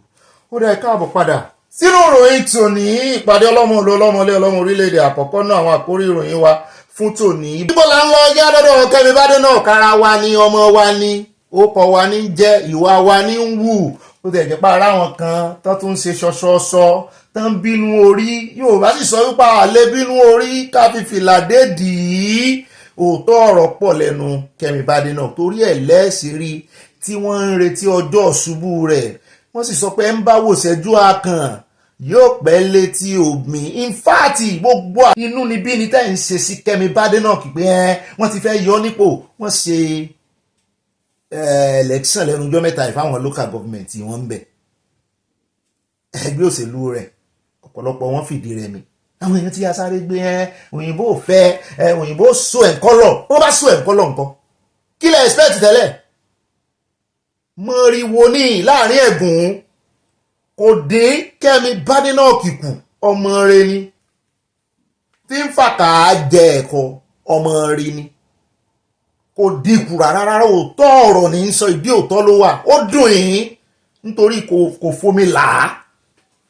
ẹ wá ń retí àti ṣubú rẹ̀ wọ́n lè ó bojú àwọn ìran rẹ̀ jẹ́ ìran dà alábòsí pọ̀ nù ọmọ Nàìjíríà ẹ fẹ́ràn aninilára yín ìkà pọ̀ nù ọmọ Nàìjíríà ibẹ̀ yìí náà lẹ́ ń sọ pé lọ́jọ́ tọ́lọ́ ń pín olórí fún àwọn orílẹ̀-èdè kò pín olórí gidi kan Nàìjíríà ibẹ̀ yìí lẹ́ ń sọ gbogbo ọmọ Nàìjíríà tó bá ṣe interview fún tó bá lọ tó bá bọ̀ olórí ni o tó bá lọ tó bá bọ̀ olórí ò dáa tá a wá ní Kẹ́mi Bádé náà kì í sọ̀rọ̀ sí ṣé báwọn olórí yín náà ní tàbùkù kí lẹ fẹ́ gan ó sì tí ó ṣe Kẹ́mi Bádé náà kí o kó kú olórí oyè tọ́rì àbí kí náà ń jẹ́ mo rìgáàdì àti honor mo sì fún dọ́là ìyún ò dínkù ìkànnì ẹ̀ ń retí ọjọ́ àti ṣubú ẹ̀ gbọ́n tí bẹ́ẹ̀lì sọ ni ó ní ọjọ́ ẹ̀yin tẹ́ ń bá àyàn jẹ báyẹn jẹ́ ó ní ọjọ́ tó o bá dẹ́kun àti bá àyàn jẹ láwọn bá ọjẹ́ kanlẹ̀ fò lóòótọ́ sì máa pariwo change you want change kò sí tí ó ṣe Kẹ́mi kóyìnbó gan-an ní kókó nù ẹgbẹ́ tọ́rìsì àbí kó mọ̀ sọ lórí mọ́ kò dá nǹkan kan kò dínkù lóòótọ́ kó hàn tí ẹ̀ wá lè gbogbo fọkásì yín ò sẹ̀ òun gan-an ń ṣèjọba ó wà lára àwọn tí ń ṣe ìjọba tó lẹ́nu gidi ní UK ọ̀rọ̀ tó bá sọ kí ló ń lé sámà tó fi ń ṣe ọ̀rọ̀ visa tó ń ṣe ẹ̀wà ń bu torí kò yẹ kí kó náà kò lẹ́nu ọ̀rọ̀ torí ọmọ immigrant ló náà kò yẹ kó máa ṣe kinní kan kò yẹ ó ń gbèjà yín ni torí káláwọn olórí yín náà ṣe bẹ̀bẹ̀ bí olórí UK ṣe bẹ̀bẹ̀ inú àkórí ìròyìn la mọ̀ wá kan lára ni à ń bọ̀ ń bẹ́ẹ̀ á sọ púpọ̀ lórí ọ̀rọ̀ Kẹ́mi Bádé náà kò náà ganu sí máìkì á tẹ̀ sí ṣùgbọ́n ohun wà lẹ́gbọ̀ gbogbo tó sọ lóyìnbó àwọn ṣẹ̀dá rẹ̀ Yorùbá bí kọ́ńtì yìí bá dáa ní ẹ̀rà yìí ti Kẹ́mi Bádé náà ká ní Nàìjíríà dáa US ò ṣe máa pariwo pé òfin tí Kẹ́mi Bádé náà kì í ṣe lórí visa kò mọ́ lára mu USA wọ́n ṣe máa pariwo Italy bí ò ṣe máa pariwo ìtumọ̀ ẹ̀ ni wípé àwọn olórí yín ló sún yín kan ògiri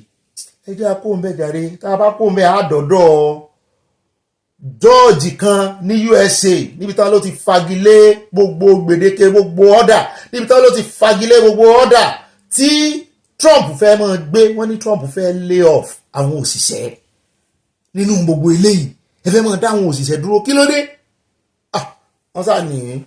jọ́ọ̀jì adájọ́ ti ní kò lè ṣe bẹ́ẹ̀ kí ló wá fa amókòmòrò à ń bọ̀ ń bẹ̀ lónìí náà ni kò ní í dọ̀la. abákò ń bẹ̀ tán á sáré dé ọ̀dọ̀ brọ́dà wa kan tán darun sí máìkì láìpẹ́ yìí yóò ti tóṣù kan tán sọ pé ẹni tó bá ní 1,500 àbí ṣé bá 1,500 àbí 2,500 náà sọ ní Nàìjíríà pé yóò jẹun yóò yò pé 2,500 ní value 1,500 ní mo rántí tó ní 1,500 ní value lẹ́yìn náà tó tún wá ń pa táwọn èèyàn dẹnubò tó tún wá ń padà wá tó fẹ́ mọ̀ sọ pé kinní kan ó mọ̀ tó ti sọ̀rọ̀ ẹ bá tún gbóhun tó sọ lẹ́nu ọjọ́ mẹ́ta ẹ mọ̀ pé láìpẹ́ yìí ni bọ̀dà Adésínà AFDB báńkì Africa Development olórí wọn tó ní kàn ṣe ń jorúkọ Nàìjíríà sí United States of Nigeria USN àmúròyìn wọn wá fún yín tó sọ wípé GDP per capita Nàìjíríà ó ti ṣubú dànù mo ní bo ló ti ṣubú dànù wọn láwọn ọmọ junction bẹ ẹni ìwà fẹ́ gbèjà ìjọba báyìí pé ẹsìn mọ̀pájọ́nù sọ ló ná fúnjọba ó ní kò rí bẹ́ẹ̀ ó ní ọ̀rọ̀ Adésínà ó ní kì í ṣe téèyàn ń lọ àdá ó ní ìtì ọ̀gẹ̀dẹ̀ ni kò tó ń téèyàn ń lọ àdá bẹ́ẹ̀ ó ní gbogbo calculation gbogbo projection ó ní òfúùtù fẹ́ẹ̀ tẹ̀ ní mo ní ó dáa á tún mú ọ ganu sí máìkì lónìí níwájú gbogbo ọmọ Nàìjíríà bẹ́ẹ̀ ni ó bá ti gbèjà ìjọba ó gbèjà ìjọba concretely ó lẹ́rìí àbọ̀ ń bẹ̀ lónìí náà ni kò ní dọ̀là bá kó ń bẹ̀ tán á tún wá dé ọ̀dọ̀ àjọ NDLEA níbi tí a ti gbọ́ tán ní iṣẹ́ṣẹ́ bẹ̀rẹ̀ ni àwọn ò tí ì bẹ̀rẹ̀ ẹsẹ̀ ọmọ ní àbẹ́ẹ̀bà tún wá bẹ̀rẹ̀ ẹsẹ̀ ńkọ́ ọ̀sọ̀ọ̀sẹ̀ la gbọ́ pé ẹ̀ mú àwọn tí ń gbé oògùn olóró agbẹ́kùndùsì fún ẹ gbìyànjú mo ti sọ fún ìmọ̀lẹ́bí náà ti bá bọ̀dà Fẹ́mi agbẹnusọ wọn bọ̀dà Fẹ́mi bàbá Fẹ́mi àtijọ́ ṣiṣẹ́ rí iṣẹ́ NDLEA sì ni kámẹ́rà wọ́n máa gbé kámẹ́rà kiri ńgbà náà ni ṣùgbọ́n báyìí wọ́n wá ti sọ wípé ominú ń kan àwọn lórí ọ̀rọ̀ kan tí UN àjọ àgbáyé United Nations sọ pé láfíríkà wọ́n ní bí àwọn èèyàn ṣe mu oògùn olóró báwọn èèyàn ṣe ń gbé oògùn olóró wọ́n fi ṣe business àtàwọn tí ń ṣe agbátẹrù rẹ̀ tó jólówó oògùn olóró àwọn olówó ló ń ṣe agbátẹrù oògùn olówó àwọn ọ̀dọ́ náà fi ń kó bá wọ́n wá ń wò pé ọjọ́ ọ̀la Áfíríkà dà 40% increment ní tó bá ti ẹ̀jẹ̀ sálárì ló increase ìbàdà wọ́n bá yé àwọn ọmọ ìjẹ́ ọmọ yìí ò ní sínú ayé àwọn tó máa bàjẹ́ o ṣùgbọ́n wọ́n ti sọ àwọn ọmọdé rádaràdaràdaràdà Nàìjíríà o àtòbìnrin ẹ sáré nínú abala lérèfé àwọn ọmọ tó sọ wípé ẹ máa mú gbó ẹ máa ṣe wọ́n mú iṣẹ́ burúkú náà fi ń ṣe à ń bọ̀ ń bẹ́ o ọgbọ́n tí àjọ NDLEA ó wà dá sí àwọn náà gànú sí máìkì wọ́n fẹnu ara wọn sọ bá kó ń bẹ́ẹ̀ á dé ọ̀dọ̀ EFCC lẹ́ẹ̀kan sí lórí ọ̀rọ̀ Yàyà Bello amúròyìn kan wá fún yín lánàá ní wọ́n ti ń wá escape route ó ń jọ bẹ́ẹ̀ báyìí o ìkànnú àwọn witness tó wá jẹ́rìí tó sì wá jẹ́ witness EFCC sẹ́mọ̀ pé ó yẹ kó jẹ́rìí lòdì sí Yàyà ni ó jẹ́rìí lòdì náà ni ṣùgbọ́n wá ní ọwọ́ òun rèé o funfun nẹ́nẹ́ ó ní ara owó tán fẹ̀sùn kan Yàyà Bello pò kó yẹn 80.2 billion naira tán sọ wípé 1.6 million dollars inú ẹ̀ àrà ìṣẹ́ sí náírà wọ́n ní ó fi sanwó skul àwọn ọmọ rẹ̀ ní skul kan wọ́n dárúkọ skul yẹn ṣùgbọ́n nígbà tí ọ̀rọ̀ yẹn kọ́kọ́ ṣẹlẹ̀ àwọn èèyàn wá ní a sì rántí iṣẹ́ ẹrùpọ̀ dẹ̀ ní á ní ìsìn ẹ̀ wá jáde kan ní àwọn ẹlẹ́rìí yẹn wá sọ wípé kò sí ẹ̀rí wípé Yàyà Bello sanwó fún skul yẹn tó jẹ́ 1.6 million dollars ọ̀tọ̀ làwọn ọmọ Nàìjíríà kan tó tún wá sọ wípé nínú 80.2 billion naira gan sí owó skul tẹ́ ń pariwo ìgbọ̀n sóun nìkan ni kò sí bómi ètò náwó ìsí ni mo ní ẹ mọ̀ pé báwọn olóṣèlú ò bá kó o jẹ pàápàá jùlọ ẹni tó bá wà nípò bóyá bíi gómìnà wọ́n ti máa pàfẹ́tì ẹ̀ lẹ̀ tẹ́ẹ̀ ní ilé kò sọ́nà tẹ́ fẹ́ fi trace yẹ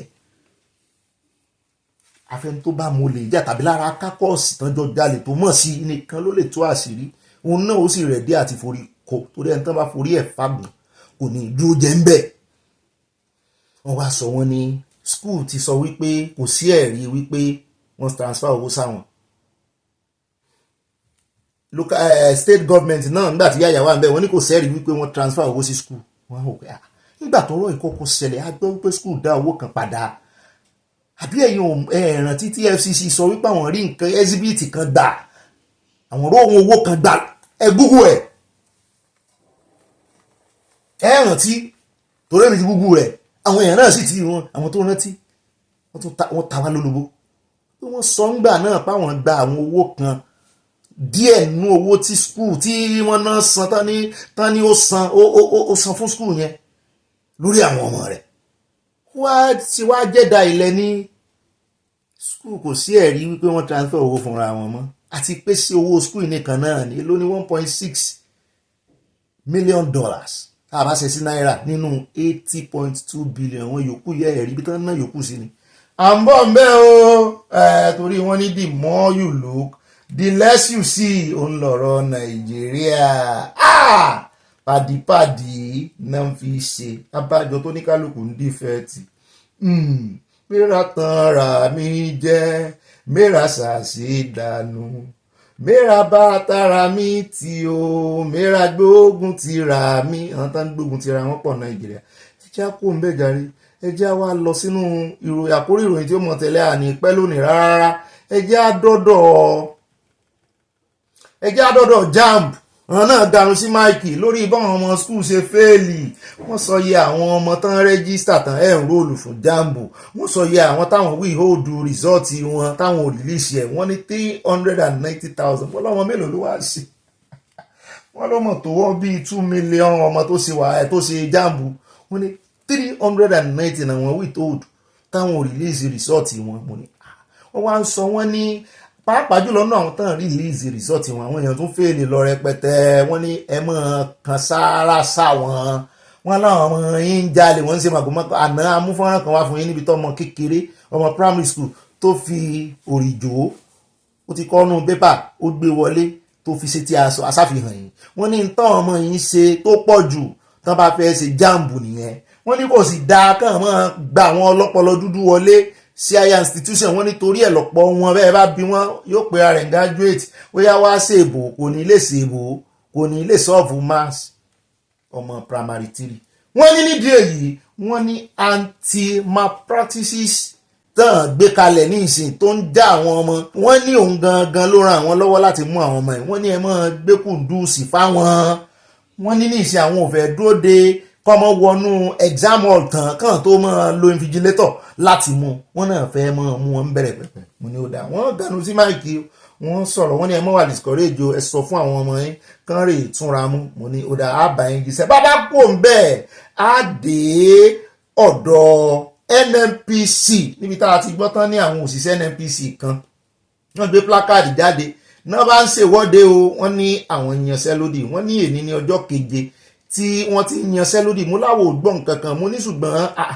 ara ìtànlé alára òun Nàìjíríà ṣé NNPC la gbọ́ pé kò ṣiṣẹ́ àwọn oníwà yanṣẹ́lódì nígbà tá a gbọ́ pé ilé ìfọpo òṣìṣẹ́ NNPC refinery Warri jàre NNPC náà ní Warri refinery náà bá láwọn òṣìṣẹ́ ẹbẹ̀ gbé placard àwọn ń ṣèwọ́de o àwọn òṣìṣẹ́ láti bí 6 days ago mo ní iṣẹ́ kílẹ̀ ń ṣe gan tẹ́lẹ̀ ṣé refinery fúnra ara rẹ̀ ṣiṣẹ́ Nàìjíríà náà láti mọ gbọ́ gbogbo kìíní súnmọ́ wọn lódìdí táwọn sì gbé placard jáde o kí ni ìdí kánú wọn bá ganu sí máìkì ó ní wọ́n fẹ́ gba oúnjẹ òòjọ́ lẹ́nu àwọn mú níbi ti bú o ìfọpo yín ò function ó ní lóòótọ́ ni wọn náà kan ló wà ń di ẹ̀tàn ń sabotage mọ́ sunkún ọ̀rọ̀ àwọn ìsunkún bíi ló bá gbẹnu dákẹ́ asunkún rojọ́ ilé ní túmọ̀ sunkún rojọ́ àìsè lúkúlúkú Natasha ló bá lóun ti gbọ́ ó ní ṣùgbọ́n báwọn ṣe mo ní ọmọ sunkún ó lóun ti gbọ́ wá nu ojú rẹ̀ ó ní ṣùgbọ́n bóun ṣe wà yìí ó náà ti tá tán pé àwọn sabotage tán fẹ́ kí refinery ṣiṣẹ́ ó ní ìdí tó ń sọ pé wọ́n fẹ́ gba oúnjẹ lẹ́nu àwọn ọmọ ní ó dáa ó sọ̀rọ̀ sásìkò Dangote náà sọ bẹ́ẹ̀ à ń bọ̀ ń bẹ́ẹ̀ á fi wéra wọn tó bá rí bẹ́ẹ̀ ẹ mọ̀ àgbàdo ẹjẹ́ ń sáré fẹlẹ́ kún lórí ọ̀rọ̀ Facebook tán náà fẹ́ kó Nàìjíríà àwọn èèyàn ti ń tanú àbùkù lù wọ́n ní bẹ́ẹ̀ bá gbọ́ ẹ kó Nàìjíríà ẹ̀ ń sọ̀rọ̀ bí ẹni wípé ẹ̀yin lẹ́ni Nàìjíríà àti wípé ṣé àǹfààní yìí àjọ ń ṣera wọn láǹfààní ni èèyàn kan ò lè halẹ̀ mọ́ èèyàn kan pé lóòótọ́ yóò dùn àwọn ọ̀pọ̀lọpọ̀ àwọn celebrity pọ̀ ní Nàìjíríà kí lẹ wọ́n halẹ̀ fáwọn fún pé ẹlòmíì ní platform míì wà oníkálukú ó sì darí sórí platform míì tí wọn ò ní dárúkọ pé bẹ́ẹ̀ bá kú ò ẹ̀yin lẹ kú ò ilé ayé ò parẹ́ pé àwọn wúlò fún yín ju bẹ́ẹ̀ ṣe wúlò fún àwọn lọ pé ẹ̀yin náà ṣe dáadáa ẹ̀yin ṣe dáadáa láwọn orílẹ̀-èdè míì bẹ́ẹ̀ bá gbé WhatsApp yín kúrò àwọn ó lò nǹkan míì mo ní bó lẹ ṣe fẹ́ mọ́ send message gbogbo ẹ̀yin tẹ́ mọ́ send message mi láti Nàìjíríà lórí WhatsApp bó lẹ ṣe mọ́ sí. wọ́n ní tẹ́lẹ̀tẹ́lẹ̀ wọ́n ní Nàìjíríà gan-an wọ́n ń fojú àwọn ráre lórí data Facebook tí wọ́n fẹ́ gbé tiẹ̀ wá pé àwọn ọmọ kẹsàn-án jọ ń fà pẹ̀lú ìjọba pẹ̀lú FCC ṣetán láwọn ń ṣe agbe fáwọn oníbàárà ṣùgbọ́n ẹ̀yin náà dẹ́ẹ̀dẹ́ẹ́ mẹ́dàwọ̀ wọ́n ní ẹ rọra ilẹ̀ ẹ mọ̀ tẹ ojú ilẹ̀ mọ́lẹ̀ lọ́dọ̀ àwọn oníbàárà yín Nàìjíríà ọ̀ sẹ̀lẹ́ẹ̀bù pọ̀ rẹpẹtẹ ẹ̀yin náà lùsẹ̀ ẹ̀ mọ̀ yìí tẹ́ mẹ́kì Nàìjíríà ni ẹ̀ mọ̀ yìí àwọn tí ń ṣe advert lọ́dọ̀ yín lórí kíní yín Nàìjíríà ẹ sọ́ra yín o akànnì asáré já yín sí yẹn ni nínú ìròyìn tá nínú àkórí ìròyìn tá a mọ̀ fi káde gbogbo rẹ̀ ńlẹ̀ ẹ jẹ́ lọ́dọ̀ ìyá wa Sàlàwà bẹ̀ ní ẹ̀ẹ̀tàn sí ọjọ́ bíi ṣé 60 years kan náà ṣeun aṣáàdúpẹ́ lọ́wọ́ Ọlọ́run pé wọ́n tún ṣe ọjọ́ òbí mi láàyè wọ́n sì jù bẹ́ẹ̀ lọ wọ́n pẹ́ fún wa o torí wọ́n wà lára àwọn ògbóǹtarìgì ọmọ Yorùbá tó jẹ́ kọrinkọrin kì í kàn sí kọrinkọrin lásán inventor ni wọ́n sàn àwọn kan ló dá wákà alẹ́ bá wọn lásámọ̀ kí wọ́n tún jiyàn lórí àríyànjiyàn lórí tá ń dá fújì ilẹ̀ ìyún sì ń lọ lọ́wọ́ ọkọ wọn náà wà ló ga wọn sí máìkì o wọ́n ní ọkùnrin tí Sàlàwà ń fẹ́ báyìí wọ́n ló yá lónìí o pé àwọn ò gba nǹkan àwọn lọ́kọ lọ́jọ́kọ́jọ́ bàbá Àyìnlá ló sọ bẹ́ẹ̀ kọ́lé tí Àyìnlá ní bàbá yìí náà láìkí trọ́bù jàre ta ní ọ̀hún páyìnlá alákìtà tán tó ń gbèyàn kán tó wó yàn sùnsùn tán ní alátíká bàbá láìkí trọ́bù ẹgbàgbé o ṣùgbọ́n bàbá dáadáa nìyẹn wọ́n ní ìyàwó àwọn ni mo wá rántí ìgbà kan tọ́rọ̀ sọ̀rọ̀ láàrin wọn náà tí àǹtí ìyá wa Sàlàwà bẹ̀rẹ̀ tán náà kọrin kan wọ́n ní ti ẹ̀kọ́ ńgbà náà tán ní ewúrẹ́ wọlé mi máa yẹ gbá máa lé lọ bàgùntàn wọlé mi máa yẹ gbá máa lé lọ bolólùfẹ́ wọlé mi máa bomi máa sanra máa wá ṣeré ọlọ́mọ mo gbórin gbódùdé mo tún gbèdé mo tún gbèdé mo gbórin gbódùdé wọ́n tún kọ̀ọ̀kan wọ́n ní wọ́n láláṣẹ́wó ní mi gbàs wọ́n là ń tẹ́ lọ́kùnrin gbàs wọ́n ń jà ńgbà náà àwọn tí wọ́n tẹ́ lọ́kùnrin gbàs àwọn náà máa jẹ́ ìyàwó kété èmi tí mo tẹ́ lọ́kùnrin o gbàs èmi ni mo máa jẹ́ ìyá mi náà ó yá gbogbo èbútẹ́bù mi kò dùn mí Sàlàwà tù mo fara mọ́ Sàlàwà tù mo fara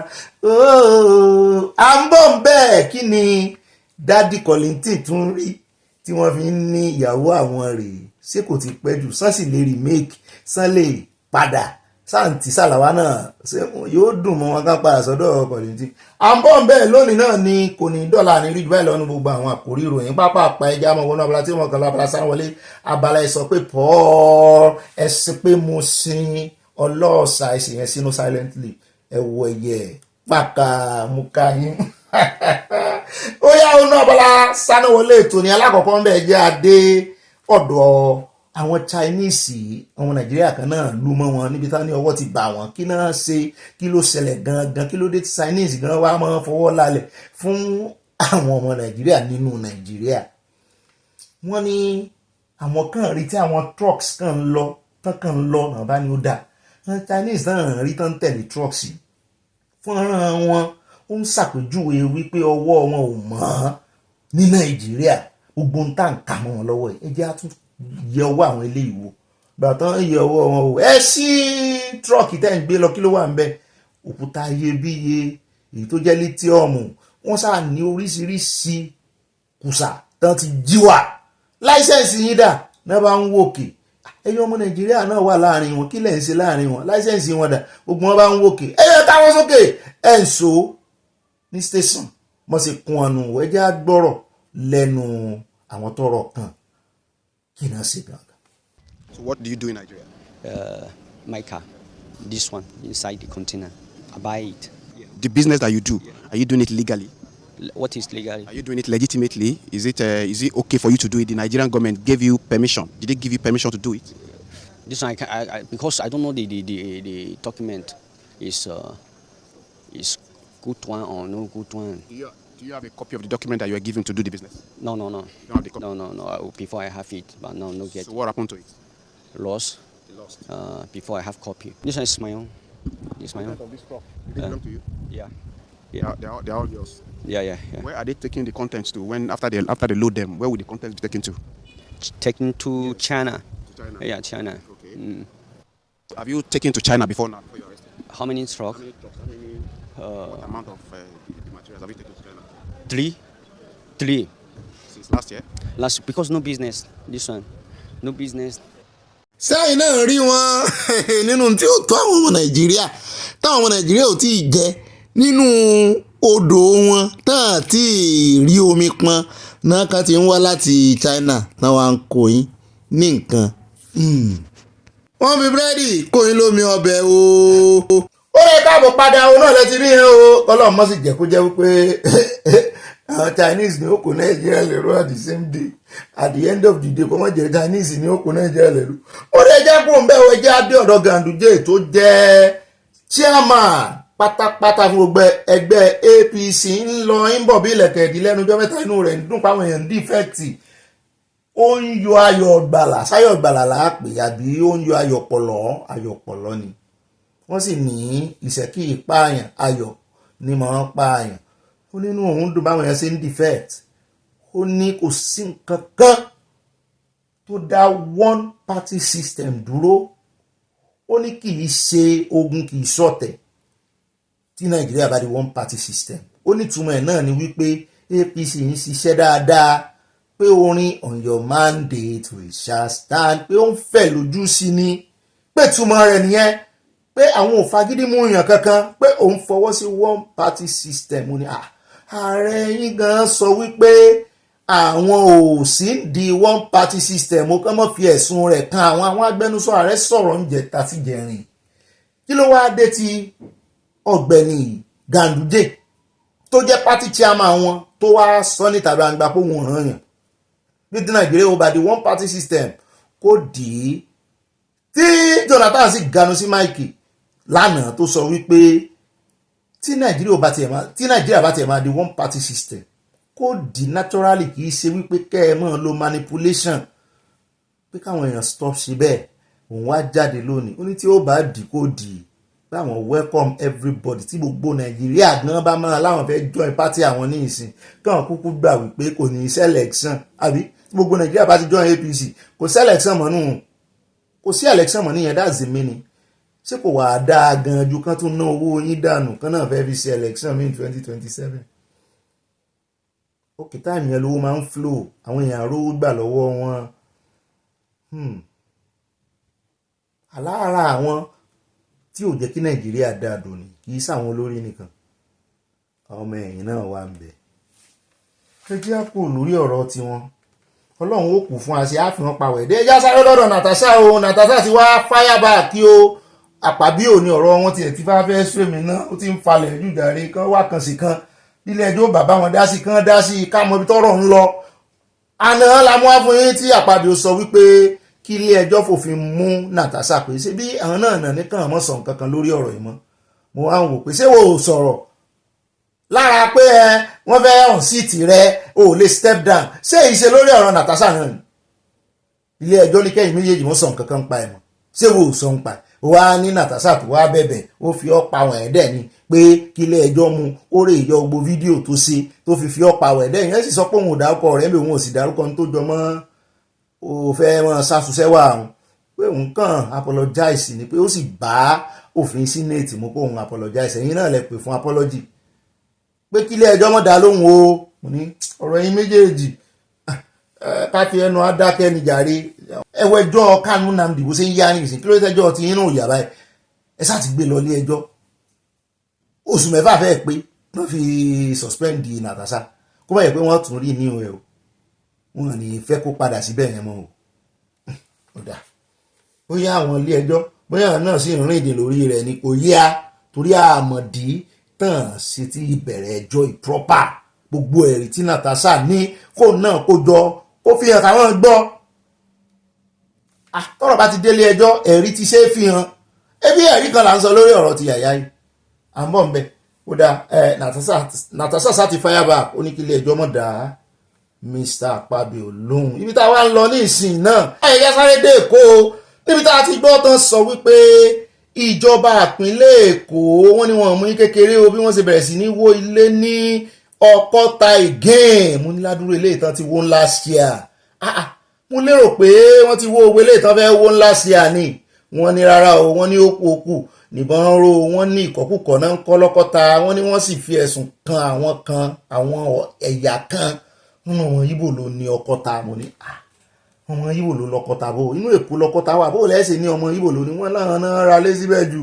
wọ́n náà pọ̀ jù bẹ́ẹ̀, wọ́n ní wọ́n sì ṣe tenant, wọ́n náà ra lé síbẹ̀ ni. Mo ní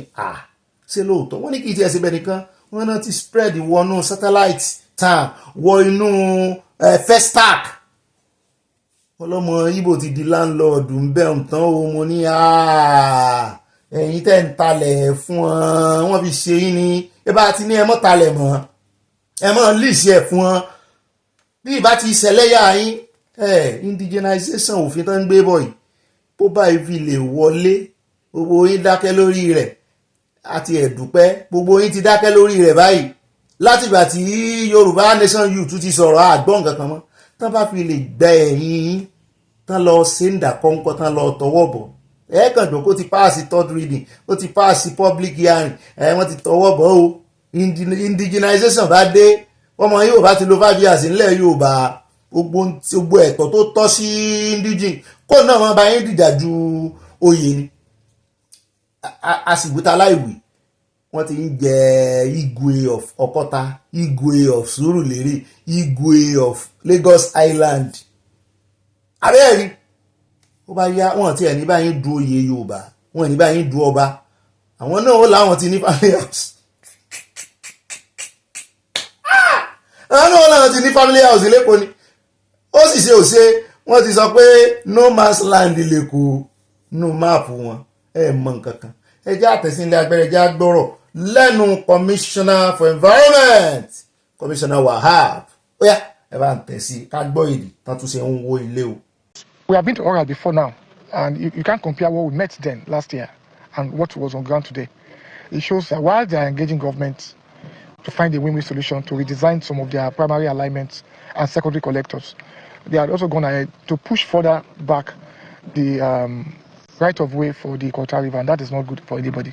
So we've called the machines in, and then we've asked them to talk all the walls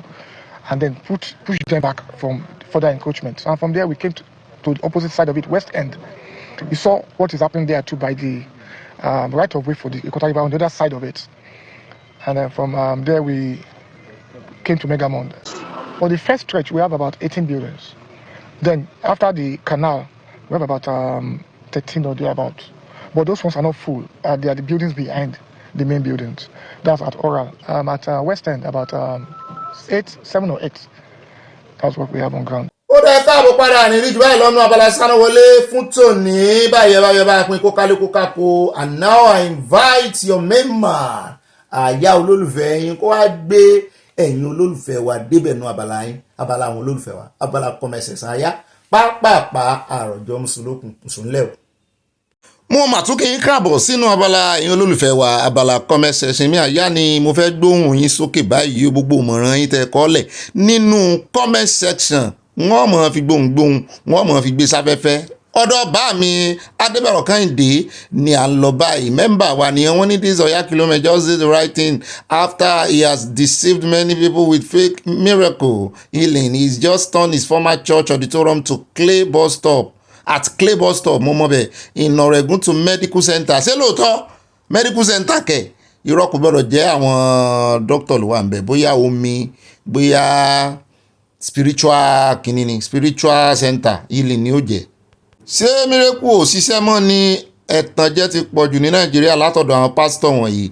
Àwọn ọmọ Nàìjíríà gan ẹlẹ́tàn ni ẹn tán bá tàn jẹ bẹ́ẹ̀ yẹn easily ẹlẹ́tàn ló náà irúgbìn ẹ̀tàn wà nínú ẹ̀. Ẹ ṣe bá mi yọ̀ dáa fún yín. At Fúnbọ̀ Òkúnnáwọ̀ mọ́ mi ní Ogbeni Bobby, you are doing a good job. Ẹ ṣeun. God bless you and your family, amen, and yours too. Yoruba nation no going back. God bless Yoruba nation. At Ọmọlára Àjàyí mọ́ mi ní Ogbeni Bobby ṣe bí President Buhari ló kó wọn wọlé kó tó kúrò lórí àpèrè ní 2023 a sì tún gbọ́ pé president Tinubu pàápàá kó Fúlàní wọlé Nàìjíríà nígbà tí election Buhari ní 2015 allegedly wọ́n ti ń jìyà rẹ̀ bá náà àbí Buhari tún sí bọ́dà fún Fúlàní káàkiri Áfíríkà láti gba ilẹ̀ Nàìjíríà fún Fúlàní Ọlọ́run ló máa yọ wá nínú èyí tí wọ́n kóra wọn sí ẹ̀yìn òsínú àwọn tán kó bẹ̀ àmì ẹjá lọ́dọ̀ bá mi Ọmọ́táyọ̀ Akínúsì wọn ní Ọ̀gbẹ́ni Bobby yóò yẹ ẹ̀yin kò ní yẹ ẹ̀lẹ́ àmì ò àtẹ̀yìn náà gbogbo àlàyé yìí kò kájọ àfẹ́mbá dá owó sínú àjọ ní oko a ní kí wọ́n dáàbò bo ìlú ó ti bọ́ sórí báyìí Olúwa nìkan ló lè gba ìlú yẹn o gbogbo ọ̀jẹ̀lú retired military àti bẹ́ẹ̀ bẹ́ẹ̀ lọ mọ ohun tó ń lọ ṣe bí Ìgbòho sọ fún wọn orí ọ̀kẹ́rẹ́ wọn kókó láwo bàbá ìfọmọ ẹni àgbọ́ràn wọn kọ̀ wọn àgbọ̀ wọn kọ̀ tí kún bẹ́ẹ̀ náà ni wọ́n ní bámúbámú ni gbogbo àwọn ọlọ́jẹ̀lú wọ̀nyí yóò wọn ò mọ̀ pé bí ń pa ọmọ ẹnì kọ̀ọ̀kan yóò dáa fún ibà mi Ọmọ́táyọ̀ Akínúsì lẹ́kítọ́rà mi rèé ìyá mi Fatima Abubakar wọn ní Buhari ṣe jù bẹ́ẹ̀ lọ ìrẹsì olókùúta la fi jẹ ìrẹsì tẹ́sẹ̀ẹ́sẹ̀ tí kò ní jiná òun lẹ fi jẹ ìròyìn Ọ̀gbẹ́ni Bobby ìròyìn tó kárí ayé wọ́n jó wọ́n bú sẹ́rìn Sádékúnlé ló kọrin yẹn o Seme bọ̀ wá sí Nàìjíríà fún rálì bí n bá wá wọn kàn sí ẹja mọ̀ wẹ̀ mọ́jà sọ́yìn lórí afẹ́fẹ́ yọ̀dá fún yín wọ́n bú sẹ́rìn ayọ̀ àti ìyá mi Mercy Brian ọ̀kújọ́ mẹ́ta wọ́n ní bàbá o mo rò pé fẹ́ kọrin ni o wọ́n ní bàbá o àwọn Ìgbò gbé ohùn sókè fún ààrẹ orin náà ní Olúwa dá bàbá sí fún Ọ̀gbẹ́ni Bobby you cracked me up ó ń ké bí ọ̀sán yìí abẹ́rẹ́ bó ṣe ń ké Olúwa sọ agbára yín dọ̀tun wà mí o you are blessed and highly favoured Yorùbá nation no going back love from Scotland wọ́n kó nǹkan panu sí wọ́n tẹ love sí a láti Scotland God bless you ma. At Ọmọlára wọn ní Sir Bobby mò ń jẹ́ ìmọ̀ mi kí Ọlọ́run wà pẹ̀lú Ibrahim Traoré àmì o ẹ wò bí ó ṣe ń fi ìgboyà rẹ̀ gbé Burkina Faso kúrò lóko ẹrú tí àwọn olórí Nàìjíríà bá lè ṣe bẹ́ẹ̀ ìrọ̀rùn yóò dé bá àwọn ará ìlú ṣùgbọ́n ìmọ̀tara ẹni nìkan ti pọ̀jù Yorùbá nation nìkan ni ọ̀nà àbáyọ ibà olóhùn iyọ̀ wọn tẹ lọ́ọ̀fù sí a o bẹ́ẹ̀ náà ni wọ́n kó nǹkan pàánù sí láti Canada ẹja dọ́dọ̀ mọ́ mi àárín adé wọn ní ẹ̀lò Bobby orin yín gba pass mark 100% kudos to you my brother ẹ̀sìn mọ́ mi o ẹ kú iṣẹ́ o wọ́n tẹ lọ́ọ̀fù sí a. mọ́ mi Hannah Adébóyè wọ́n ní Ọ̀gbẹ́ni Bobby mi tó tọ́ my darling thing you are my darling thing too. wọ́n ní èmi ò mọ̀ gbé ìbò prudential àbí kí ni ẹ̀ ń béèrè ẹ̀yin wo ẹ mọ̀ kó bá Yorùbá mi o wọn kò bá Yorùbá yín o tẹ lọ́ọ̀fù sí a wọ́n kò nǹkan panu sí wọ́n ní can't love you less èmi gan I can't love you less wọ́n ní Pope indeed àti ìyá mi Ìyábọ̀ Dàda wọ́n ní Ọ̀gbẹ́ni Bobby àti àyà ibà ṣàlàyé ibà authentic ẹ kú ètò ọlọ́mọ ìlú o Prince Adékúnlé ló kọrin náà ẹgbàá tààràtààrà 100%. Mi Christiana Tolúwaláṣẹ wọ́n ní Traoré is a good young leader for Africa but African youth fẹ́ràn rẹ̀ long life Traoré my president for Burkina Faso God is at your back son the mothers are praying for you darling mo sì jẹ́rìí yín ẹ̀yin àbíàmọ́ bẹ́ẹ̀ bá ti wà lẹ́yìn èèyàn báyìí ẹ̀bẹ́ yìí náà ni mò ń wò lẹ́yìn ẹ̀yin náà ni mò ń rí lẹ́yìn mi Ọlọ́run ló sì fi yín tì mí wọ́n tẹ lọ́ọ̀fù sí a o bẹ́ẹ̀ náà ni wọ́n fi nǹkan panu ṣiṣẹ́ rí ẹni tí Ọlọ́run bá wà lẹ́yìn rẹ̀ bó bá wẹ̀yìn yóò rí àwọn abiyamọ sáìn pọ́lọ́run wà lẹ́yìn rẹ̀ nù. ìyá mi Títílayọ̀ Oyèbánjí wọ́n ní Adékúnlé ló kọrin yẹn yóò dá fún yín yóò yẹ yín kò ní yẹ ẹlẹ́gbàá o. mọ́mí dọ́kà Zodolúwa tún mi ṣe wọ́n ní Prince Adékúnlé ló kọrin tèní o kí gbogbo Áfíríkà ṣọ́ra fún Bill Gates àti gift yẹ̀ tó torí ìpinnu Bill Gates ni pé kó pa owó Áfíríkà run pẹ̀lú májèlé àwọn ọmọ Yorùbá tó lè tún plane ṣe pọ̀ rẹpẹtẹ ní USA níbí even ní Nàìjíríà ṣùgbọ́n imported ní ìjọba wa fẹ́ from Providence Rhode Island. bẹ́ẹ̀ náà ni báàmì Adébẹ̀rọ̀ Kẹ́hìndé àtúpàdé bí wọ́n ní Ọ̀gbẹ́ni Bobby ibà music exponent bàbá wa late Prince Adékúnlé ni wọ́n kọrin yẹn o ẹgbàá o. wọ́n tẹ̀síwájú wọn ní external forces ni wọ́n ń pe àwọn terrorists nígbà tí wọ́n bá ń dá wàhálà sílẹ̀ ṣùgbọ́n tí ọwọ́ bá ti tẹ̀ wọ́n tán wọ́n á di ọmọ Nàìjíríà wọ́n á wá dáríjì wọ́n bẹ́ẹ̀ ni wọ́n á sì dà wọ́n pọ̀ mọ́ ẹgbẹ́ ọmọ ológun Nàìjíríà kí wọ́n tún lè máa bá iṣẹ́ ibi wọn lọ àbòsí ti pọ̀ jù n tó yẹ ká bí ọ̀gá ológun yẹn lánàá nìyẹn wípé nígbà tẹ́ ti wá mọ̀ wípé wọ́n yìí sọmọ Nàìjíríà pé àwọn àtọ̀húnrìnwá ló pọ̀ jù mọ́ ṣe sọ nìyẹn kí ló dé tẹ́ wá ń dáríjì wọ́n tẹ́ ń kó wọn padà sínú Nàìjíríà tẹ́ ń dà wọ́n pọ̀ mọ́mọ́tọ́ abẹ́ẹ̀rí àṣírí wọn ń tú pẹ̀lú ọ̀rọ̀ tán ń sọ wọn ìfẹ́ sọ̀rọ̀ káàsìrí mọ́ bá tù náà ni at Saheed Àkànní Seidu ni o Seidu Àkànní wọ́n ní Ọ̀gbẹ́ni Bobby well done Benjamin Adékúnlé ní ó kọrin yẹn ẹ̀ṣẹ̀ bá mi ẹgbà o at Ọmọlẹ́wà Adéṣọlá mẹ́mbà wa ni ọmọ mi ní Ọ̀gbẹ́ni Bobby ibà olóyè púpọ̀ mò ń jẹyìn let us ask our father Baba Akintoye about this Yoruba name after all Baba studied history I'm very sure he knows more about our history Yoruba nation no going back wine ni mò ń wò yìí bí àbí bíà ni píà náà wà ń bẹ àtàwọn fúrúùtù ẹ ṣeun at Tina Parker mọ́ mi dáadáa yóò dáa fún yín wọ́n ní Bobby you should have flown to Anambra to sing for Tinubu instead of di ọ̀sán yìí she's deafening me ẹ̀yin náà ó hàn yín létí wọ́n ní the song was awful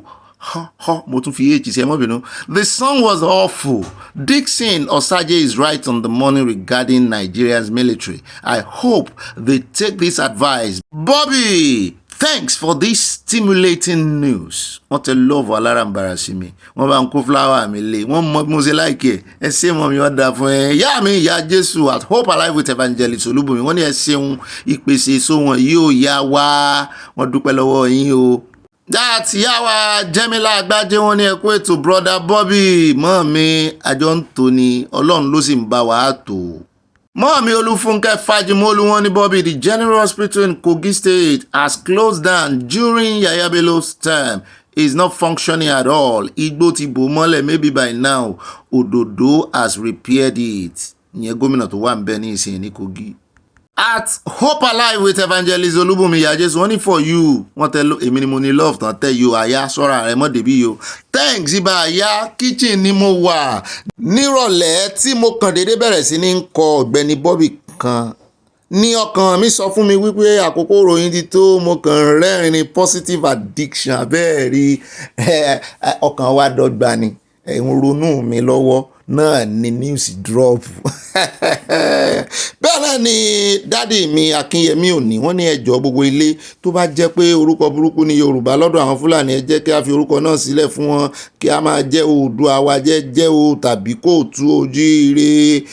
bó dẹ̀ jẹ́ Alájọbí nation ayọ̀dà fún yín ẹ jẹ́ kájọ jíròrò lórí ẹ orúkọ tẹ́ ẹ bá mọ̀ ẹ mú wá Yorùbá nation aṣojú ẹ̀mí wa o àmì o ìpàdé wa bí oyin o ó ṣe kókó ká sọ̀rọ̀ lórí ọ̀rọ̀ orúkọ yẹn bẹ́ẹ̀ náà ni Àjọkẹ́ Làǹkẹ́ wọ́n ní Prince Adékúnlé ló kọrin yẹn wọ́n ẹgbàá o at Ahmed Akinlabi wọ́n ní ìbà àwọn olórin mo kí yín o you took me to 1970 song by Prince Adékúnlé with your sonorous and melodious voice Yaroba means oh God in Arabic Yaroba okay in Arabic from Chicago wọ́n tẹ love sí àwọn ní Yaroba mi o Yarobi àbí ṣé Yarobi lẹ́fẹ̀ẹ́ kọ́ àbí Yaroba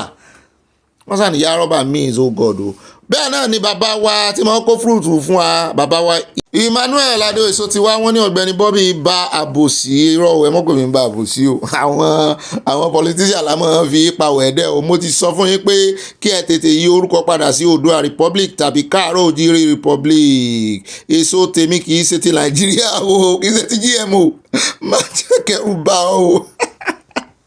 èso Amẹ́ríkà ní o kò ní májèlé nínú fún àyà àti Bobby àti gbogbo ilé ẹ̀ àti pín mọ́ra wa lọ́wọ́ yọ̀ọ̀dà fún ibà mi ẹ ṣeun ẹ jẹ́ àdọ́dọ̀ mọ́ mi ni Dúpẹ́ princess ẹ mọ́ bínú wọ́n ní Ọ̀gbẹ́ni Bobby ẹ lọ sí rẹ́kọ̀dù ọ̀dà wọn ò ké sí yín tẹ́yìn náà wàá gbé orin àtìmọ́ mi àǹtí mi olólùbáwí mi Tọ́lání Martins wọ́n ní ẹkún iṣẹ́ takuntakun ọ̀gá Bobby ó yà mí lẹ́nu wípé àwa kan gbàgbọ́ wípé Àtíkù ló kọ ìwé má bínú yẹn kí Ọlọ́run ṣàánú arákùnrin yẹn ni o ìyẹn arákùnrin Àtíkù igbákejì kọ́ o arákùnrin Àtíkù nance president àwọn kan ní kì í sóhun ló kọ́ o wọ́n náà ti gba fóònù ẹ̀ ó dà á mọ òótọ́ bó bá yá bẹ́ẹ̀ náà ni ìyá mi Tóyìn Adéoyè wọ́n ní ibà kọ̀ǹfàmù ibà lẹ̀jẹ́lì ibà rìpọ̀tẹ́lì ibà kéde ìròyìn fún gbogbo Yorùbá káfàtà wọn bú sẹ́rìn wọn kó nǹkan panu àti love wọn kò ránṣẹ́ you doing wonderfully good right on bro from Florida USA àwa ìbátan new pope rèé o yọ̀ọ̀dà fún yín o Amẹ́ríkà ló jẹ́ pope ire o ire fún ẹ̀yin àti ẹbí yín. Wọ́n kó nǹkan panu ránṣẹ́ sí a o. Ìyá mi ìyáàfin Fálàyé wọ́n ní àyà sọ fún ibà kéde fún Yorùbá Nation pé orin Dáfídì sọ wípé jẹ́ kí wọ́n kí ó dààmú kí á sì run àwọn tí ń ṣe ọ̀tá ọkàn mi kí á sì fi ẹ̀gàn àti àbùkù bo àwọn tí ń wá ìfarapa mi. Èyí ni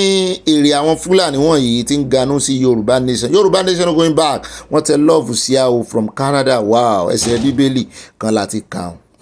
Yóò dáa fún yín. Àmì fọlọ́run sọ́ta ní mọ̀lá wọ́n ní Ọ̀gbẹ́ni Bobby ibà current affairs news. Prince Adékúnlé ló kọ orin náà Yorùbá Nation going back. Wọ́n tẹ love sí a o. Wọ́n kó nǹkan pàánù lé. Yóò dáa fún yín bàbá mi. Ó dà pé láti Ogun State lẹ́tí mọ́ wò wá àbí yóò sì dáa fún yín sí. Mọ́ọ̀mí Elizabeth Oyèníyà mọ́ọ̀mí láti Ìjẹ̀ṣà wọ́n ní Ọ̀gbẹ́ni Bobby ìrìn àìkú ọjọ́ mẹ́ta mo ti fi àtẹ̀jíṣẹ́ ránṣẹ́ ní ọ̀pọ̀ ìgbà tí ẹ kò kà tàbí ẹ ò rí ṣé sórí WhatsApp mi. Ẹ wò ó mo ṣe ọ̀pọ̀lọpọ̀ àwọn èèyàn lórí WhatsApp yẹn ẹ̀rù ń bè mí gan àti lọ́ọ̀bẹ̀ bẹ́ẹ̀ bá rí mẹ́sẹ́ẹ̀jì bó ṣe sùn lọ yọ̀ọ̀mọ̀ tó 1000 ebi ń pa olódodo aláìṣòdodo ń gbádùn ní ọ̀rọ̀ Nàìjíríà kí Olúwa ti Yorùbá Nation lẹ́yìn àmì o. Law from Texas wọ́n bú sẹ́ni wọ́n kó nǹkan panu lé àyà kú iṣẹ́ ò àyà wọn ní nkí ọ o ẹ mọ́ bínú mọ́ mi wọ́n kàn sí. Mọ́ọ̀mí Ọlábọ̀dé Ọlájúwọ̀n wọ́n ní Nàìjíríà ń bẹ lórí ìjì high sea tí ọkọ̀ rẹ̀ lè dànù nígbàkúgbà ìjì ń jà Nàìjà. At Ọlápéjú Àṣàyí mọ́ọ̀mí ní Ọ̀gbẹ́ni Bobby ti wà nìkan. Prince Adékúnlé ló kọ orin tí a fi wọlé lónìí o ìyẹn pẹ̀lú àjọṣepọ̀ Ọ̀gbẹ́ni Bobby àbí ẹ ti gbóhùn mi ń bẹ̀. Wọ́n ní àpábí ó ṣe àwa ìyá ó ti ṣẹ̀yìn. Ó ṣẹ̀ṣẹ̀ bẹ̀rẹ̀ ní o Yàyà Bello ti gba ìdájọ́ lọ́wọ́ àwọn tí wọ́n jìjọ ń kó owó jẹ. Yorùbá Nation máa bọ̀ kankan o from Chicago nígbà tó náà tó ti ń sáré lé kìnnìkiri l'Àbújá tó náà ṣé APC gan ni tẹ́lẹ̀ àbó defect. Bẹ́ẹ̀ náà ni bá mi Prince Bello wọ́n ní ẹkú iṣẹ́ takuntakun yóò máa ju yín ṣe o àmì àṣẹ Èdùmàrè. At AY Copper wọ́n ní what's the point refurbishing the plane that money can be directed towards our hospital schools etc. Nigerian government are very good at mismanaging our resources. At Olóyèdè Àgbì wọ́n mi ní ìbà olóyè rẹpẹtẹ àyájọ̀wọ́ bá wa ṣe iṣẹ́ ọ̀tẹlẹ̀múyẹ́ bá wa fi mú fínlẹ̀ kí ló ṣe tó jẹ́ wípé àwọn tó ń jà wá lógun tí wọ́n fẹ́ gba ilẹ̀ wa ni wọ́n tún ń ṣe kò kárí ètò ààbò ìlú. Minister of Defence, Minister of State, NSA all Fulanis olódo ìdẹ másun o àyà Kúndùsì olódò dẹ wọ́n ní ẹmọ sùn o. Ẹjá dọdọ Mọ́ọ̀mí Grace Olùṣòótọ́ wọ́n ní Ọláyọmí Kóìkí also known as whitest lion last man standing on Yoruba sovereignty nation movement no retreat no surrender no going back together we shall get back all that are belonging to all that belongs to indigenous people of Yoruba. Ọkọ mi kú iṣẹ́ o Yoruba sovereignty nation movement now wọ́n tẹ love sí Kóìkí wọ́n kì í sí wọn. Kóìkí ẹ̀yìn lẹ́ni ẹ wá gba gbogbo àwọn àgbàdo àti gift tí Mọ́ọ̀mí fi ránṣẹ́ o. At Martin Adébọ̀wálé wọ́n ní OB àwa là ń jẹ́ Yorùbá ṣùgbọ́n nígbà tí àwọn Fúlàní dé tí à ń fi èdè wa kọ́ wọn lóòyì tí wọn kò lè pe Yorùbá pẹ̀lú èdè wọn ni wọ́n fi ń pè wá ní Yáríbá òkè àwọn gangan kọ́ ló ṣẹ̀dá orúkọ yẹn ẹ̀ ṣe. Bẹ́ẹ̀ náà ni ìyá wa Dorcas Kazeem wọ́n ní ẹ kú iṣẹ́ takuntakun ó Bobby gbogbo èrò àwọn sínẹ̀tì yẹn kò dára sí àwọn ará ìlú o. Ìgbà wo la máa wé oyè yìí o na àwa papa be this o we no get another ṣé iná mọ ọkùnrin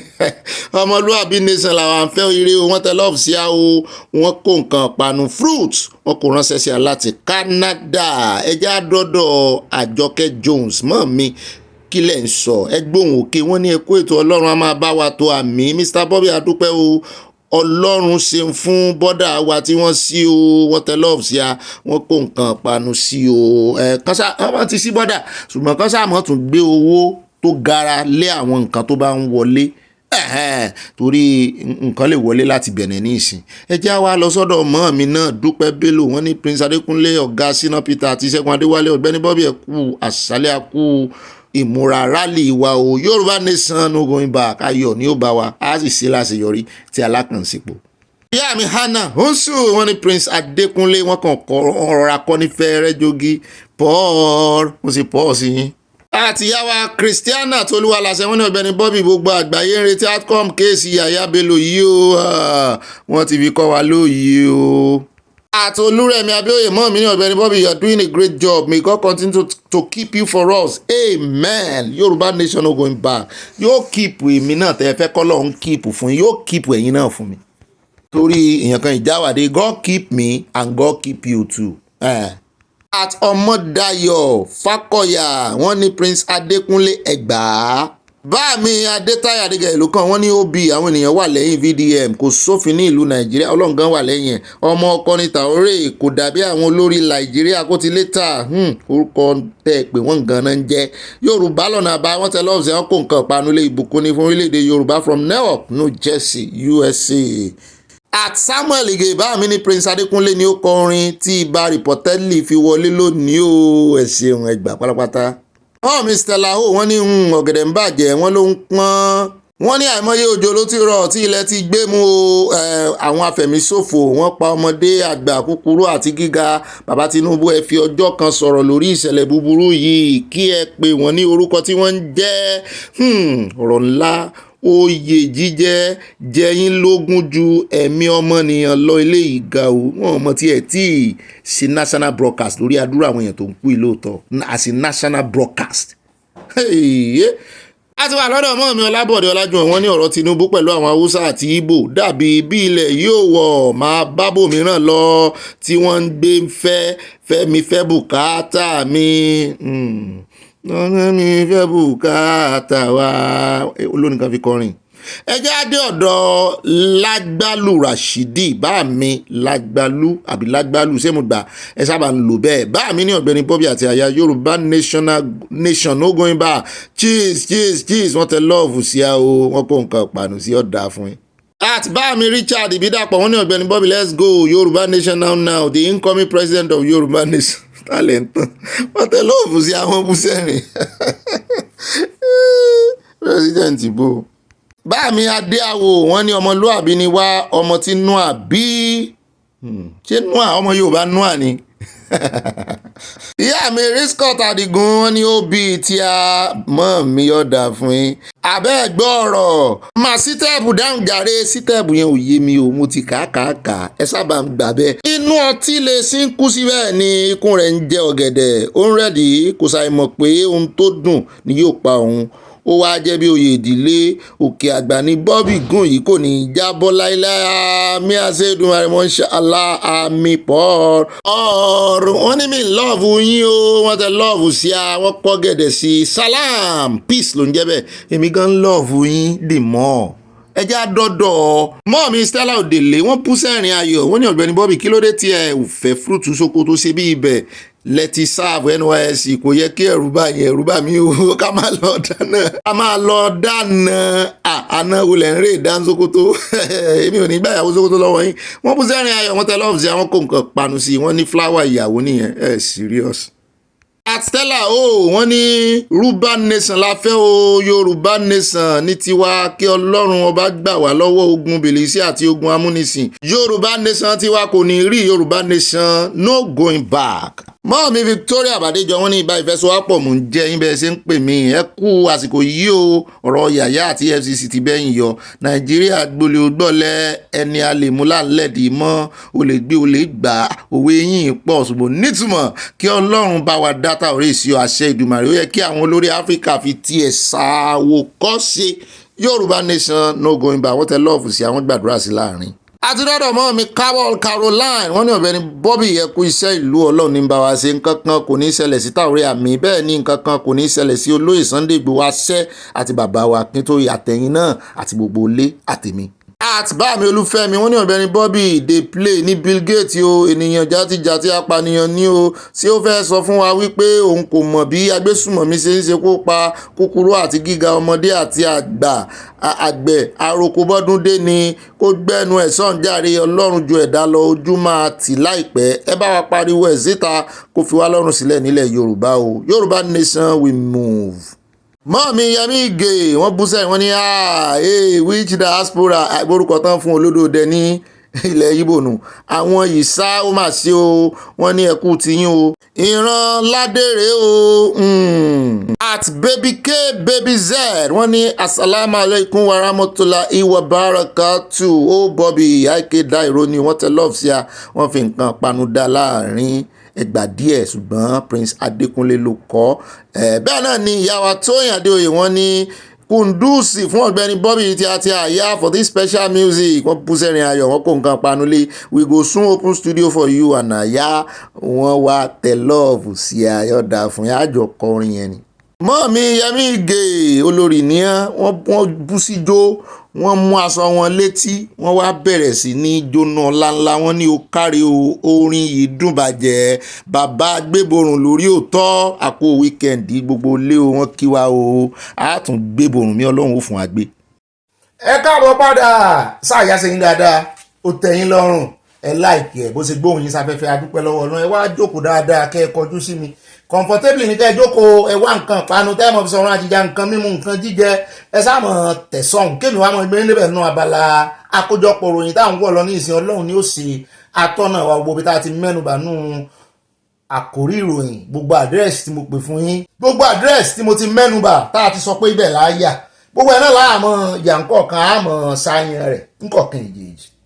alákọ̀ọ́kọ́ ń bẹ̀ ẹja dé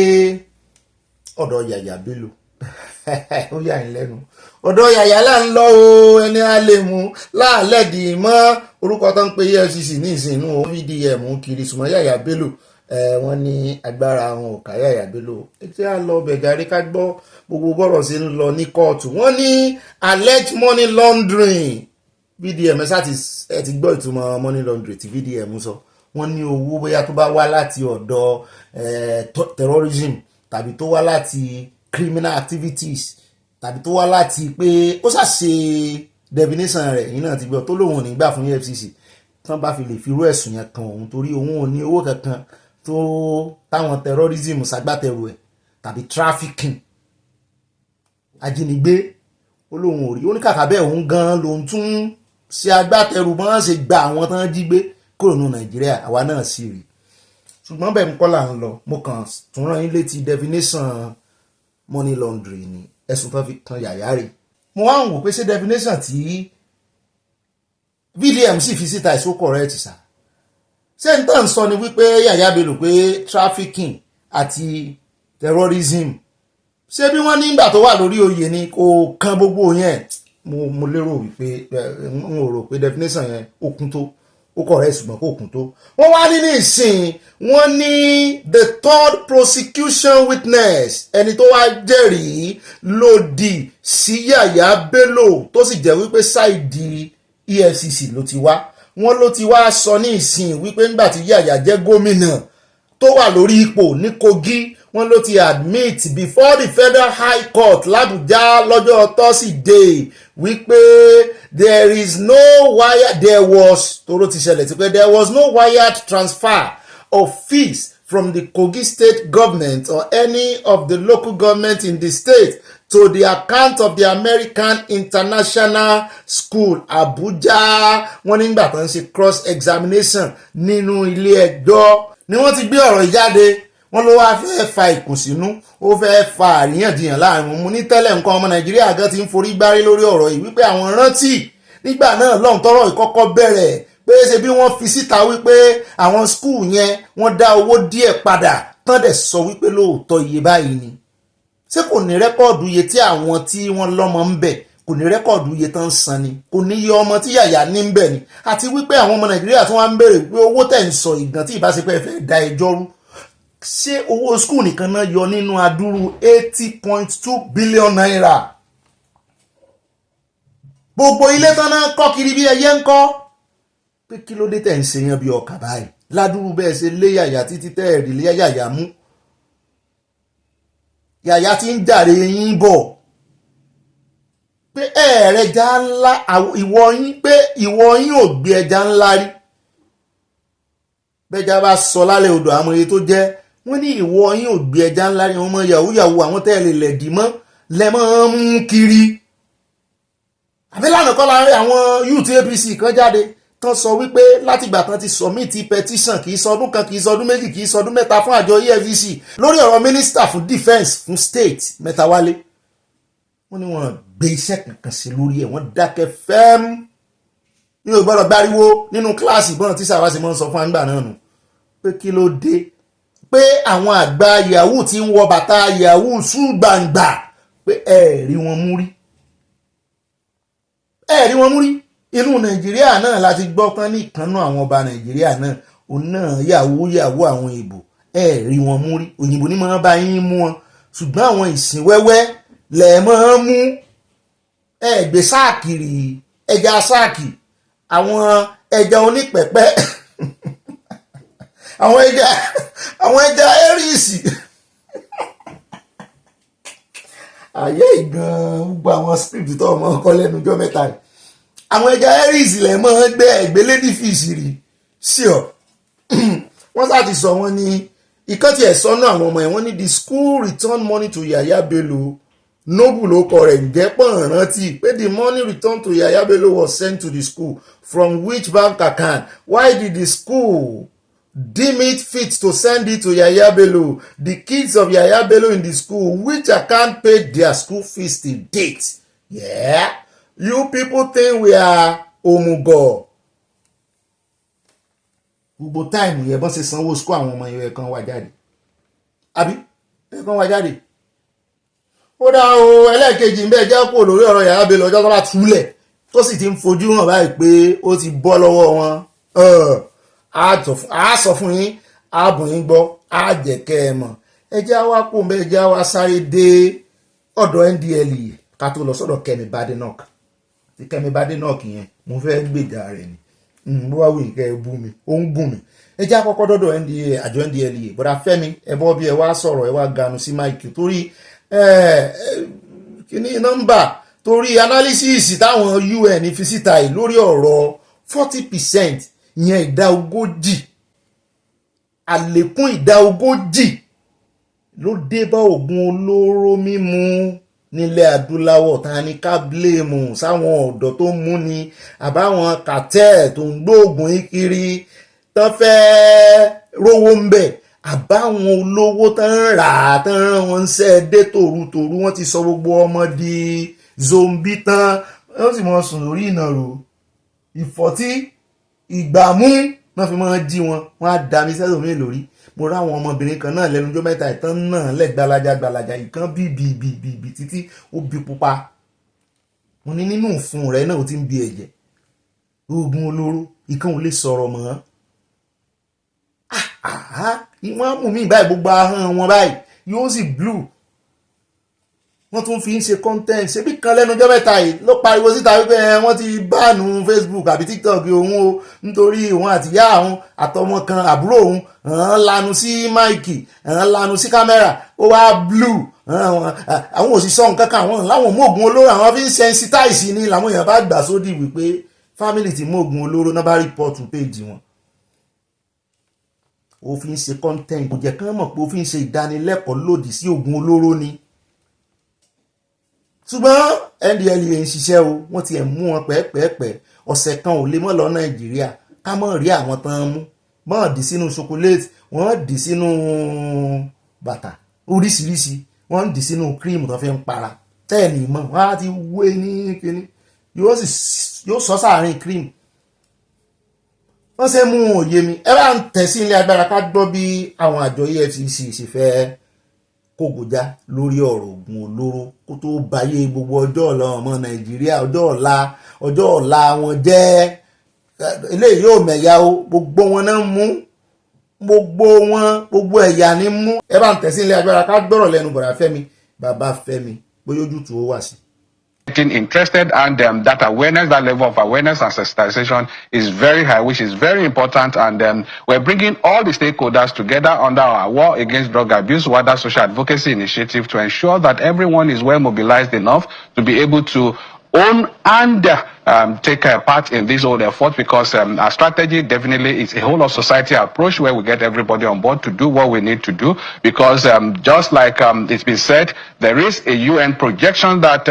in Africa, and when we talk of Africa, you know, you're talking about likely Nigeria and others. But then, where we have a projection about 40% rise in drug abuse prevalence, whereas across the world it's about 11%. So see that. So we all have to run this race to ensure that that projection does not come to fruition, and that's exactly what we are doing at the agency to ensure that whether in the area of drug supply reduction, in the area of drug demand reduction, we do all that we need to do, and we're glad that we're getting the support of all the stakeholders, starting from the biggest support from the president, that's President Bola Tinubu himself, the National Assembly, the judiciary, the civil society, the non-governmental organizations, and everybody. We're getting this support because we know that we can't do it all alone. We need to get everybody so that each and everyone can do what they need to do in their own sphere of influence, especially starting from the family unit, which is the smaller units of the society, and where this problem usually starts from. And so if we have to get a solution, if we have to overcome this, we also have to get that started. Ó dá ẹ káàbọ̀ padà ẹ wò ẹ ṣàdárí jèmí ká tó lọ sọ́dọ̀ Kẹ́mi mo fẹ́ sáré mójútó ti Trump ká fi ti Kẹ́mi ká fi sí àárín díẹ̀ ká tó parí ìròyìn ẹ jẹ́ á lọ sí US níbi tá a ti gbọ́ tán sọ wípé Trump ń gbègbèsẹ̀ láti bẹ̀rẹ̀ sí lé àwọn òṣìṣẹ́ ìjọba lẹ́nu ṣé ó fẹ́ lay off wọ́n ní kò sì fẹ́ mú kékeré mo ní lẹ́yìn tó ti ń gbé tàrífù lé àwọn èèyàn táwọn ọmọ Amẹ́ríkà ti mọ̀ lára wọ́n lé gbogbo àwọn tí wọ́n ní wọn níwèé tán ní wọ́n ń gbé bẹ́ẹ̀ illegally bẹ́ẹ̀ ni gbogbo àwọn tó nílé iṣẹ́ kéréje náà àti ńláńlá wọ́n pariwo wọ́n ń fẹ̀ fún wípé àwọn ò rí èèyàn bọ́n ṣiṣẹ́ mọ́ gbogbo òṣìṣẹ́ wọn ló dákẹ́ rọ́rọ́ ìmí ò lọ bí iṣẹ́ mọ́ ìmí ìtíwé rẹ̀ ò tí ì pé tó sì wà lọ́dọ̀ lọ́ọ̀yà in progress ẹ̀rù ń bà àti ẹ̀ ti lọ́gàn kán wọ́n bá fún ní ímeèlì wípé wọ́n ti revoke stay rẹ̀ tàbí visa rẹ̀ ẹni tó ń wá asylum lọ́wọ́ wọ́n ń sá kíjokíjo wọ́n ń pa gọ́lọ́gọ́lọ́ wọ́n ń wò ta wọ́n ń yọjú lójú window kán tó lọ bí iṣẹ́ àwọn èèyàn sá ń bí iṣẹ́ gbogbo iṣẹ́ bricklayer iṣẹ́ ọwọ́ wọ́n ní sáìtì dá páropáro ni wọ́n ní nǹkan wá gbówó lérí mo ní it is good ní tẹ́ ẹ wá lẹ́rí bọ̀dà rẹ̀mí tẹ́ ẹ mọ́ gbèjà Trump yín ní lọ́wọ́ díẹ̀ rú o lọ́rọ̀ kan wọ́n ní adájọ́ kan wọ́n ló sáti block yẹ temporarily mo ló ṣe tí wọ́n á jẹ́ temporarily ìbá block yẹ kó block yẹ pátápátá bó náà ṣe lay off àwọn èèyàn kí ni kán máa jẹ́ wọ́n ní US judge has temporarily blocked several federal agencies from proceeding with the mass layoffs of government workers ordered by President Donald Trump in February. Gbogbo àwọn agenti ìjọba wọ́n ti fẹ́ máa lé àwọn èèyàn off immigration ní o mo sì mọ̀ wípé àwọn tí ì ṣe ọmọ Amẹ́ríkà pàápàá jùlọ tí ò ní citizen wọ́n á fẹ́ lé wọn off. Wọ́n ní US District Court Judge Suzanne Ilstein of California ordered a 2-week pause on Friday, writing that the Trump administration's moves to slash the federal workforce likely required approval from Congress. Ó ní kó gba Congress lọ ìtumọ̀ rẹ̀ ni pé kó gba ilé ìgbìmọ̀ aṣòfin wọn lọ. Wọ́n ní the court holds that the president likely must request congressional cooperation to order the changes he seeks and thus issues a temporary restraining order to pause a large-scale reductions in force. In the meantime, since returning to White House, wọ́n ní Trump ti direct ó ti pàláṣẹ wípé kí àwọn agency ìjọba kan mọ́ gbé workforce wọ́n wọlé agency àwọn tí ń gba tax FBI àwọn agbófinró àwọn immigration wọn ẹ mọ́ slash wọn àwọn army ẹ mọ́ lé àwọn èèyàn dànù àwa àmọ́ àwọn tó fẹ́ lé àmọ́ bóyá pàápàá jùlọ lórí ọ̀rọ̀ àwọn ọkùnrin tí wọ́n ṣe bí obìnrin tí wọ́n ṣe bí ọkùnrin wọ́n ẹ̀ pórí wọn ló ti fẹ́ bẹ̀rẹ̀ ògbàgbò Trump bọ̀dà rẹ́mìrẹ́mì ó dùn mọ́ yín àbí ó dá ẹnìkan ló mọ́ owó torí ẹ̀ làwọn èèyàn náà ṣe ń pariwo lé Kẹ́mi Badenoch lórí pé ṣe bí ọmọ immigrant ni wọ́n náà àti ń wọnú ìròyìn Kẹ́mi Badenoch lọ ṣe bí ọmọ immigrant ni wọ́n náà kí ló dé tí gàlégàlé rẹ̀ pọ̀ tó báyìí àní kó o mọ́ sọ̀rọ̀ síjọba Nàìjíríà àní kó o mọ́ bá àwọn olórí wí ṣùgbọ́n mọ́ tàbùkù orílẹ̀-èdè tó ti wọ́n mọ́ ní tí ò bá ti tàbùkù ran Yorùbá ó identify ara rẹ̀ ọlọ́mọ Yorùbá lóhun ẹ̀yìn lẹ́sìn tanná wọ́rọ̀ torí kan nú àwọn olórí yín náà ló fa gbogbo can of one ló fa òórùn nítorí ìkànnà àwọn olórí yín náà ló tọ́wèrè lọ́yàn dọ́dọ̀ rẹ̀ tó ní kó rè ṣe ń bi orúkọ rẹ̀ ó sì sọ bẹ́ẹ̀ tó fa owó eléèrè tí Kẹ́mi náà ṣe ń sọ kò bá kún bí ọ̀rọ̀ gan nítorí àwọn olórí ló ń bá wí kò lè bá ìran Yorùbá wí ó wá yà mí lẹ́nu fún gbogbo ìran àwọn ọmọ Yorùbá tó ń dá sọ̀rọ̀ yìí kó tó di ìran tó báyìí gan àwọn ọmọ Yíbò gbà tiẹ̀ immigration law tó ń ṣe ìwọ ló ń ti stammer ó wá máa lé àwọn èèyàn ìwọ ló sọ pé báyìí next kìíní ebe náà lé ni ebe ló ń sọ ní àná láàárọ̀ yìí ni tó ń sọ láàárọ̀ yìí pé máa lé àwọn èèyàn àti pé wọ́n ṣe ń di ọmọ onílùú wọ́n lé àwọn tó yàn síbẹ̀ wọ́n mọ̀ nítorí pé wọ́n lose election. wọ́n ní Kẹ́mi Badenoch lọ́tún lọ́sì láyé tó ń pariwo ọmọ Yíbò ló wà ń bẹ́ járe. wọ́n ní lẹ́yìn tí ẹgbẹ́ òṣèlú rẹ̀ fìdí rẹmi láwọn ìdìbò council tó wáyé láìpẹ́ yìí àwọn tó sì lùsì tó jẹ́ candidate àwọn náà ti jáde pé àwọn fìdí rẹmi lóòótọ́ pé àwọn sì ti mọ̀ ọ́n tẹnu mọ́ wípé àwọn need láti ṣiṣẹ́ takuntakun pé ẹni tó jẹ́ olórí àwọn tẹ́lẹ̀ kí Kẹ́mi tó débẹ̀ wọ́n lòun ló fa gbogbo eléyìí Kẹ́mi náà sì ti sọ pé àwọn lùsì lóòótọ́ ṣùgbọ́n ìtumọ̀ ẹ̀ ni pé iṣẹ́ pọ̀ fáwọn láti ṣe àwọn láti dìde pé ẹni tó ṣe ìjọba látara orúkọ ẹgbẹ́ àwọn sẹ́yìn wọ́n náà fà tán fi ń lose ground wọ́n sì sọ wọ́n láwọn ready láti ṣiṣẹ́ takuntakun kò sọ̀rọ̀ tẹ́lẹ̀ yẹ̀yẹ́ kò sọ̀rọ̀ yẹ̀yẹ́ Kẹ́mi lẹ́nu yín o láíláí o ẹ̀yin ọmọ Ìgbò tẹ́ ń dìde lòdì sí ọmọ Yorùbá tó bá sì jẹ́ ojúlówó ọmọ Yorùbá tí Kẹ́mi sì jáde tó ní Yorùbá lóhun kò yẹ kán bá yín di àbòsí o ẹ ṣàbòsí títí Nàìjíríà ẹ tún fẹ́ gbé wọ kínní ẹ̀yin alábòsí pọ̀ nù yín kò sì yẹ ká bọ́ ọmọ Yorùbá a sì dáa tó.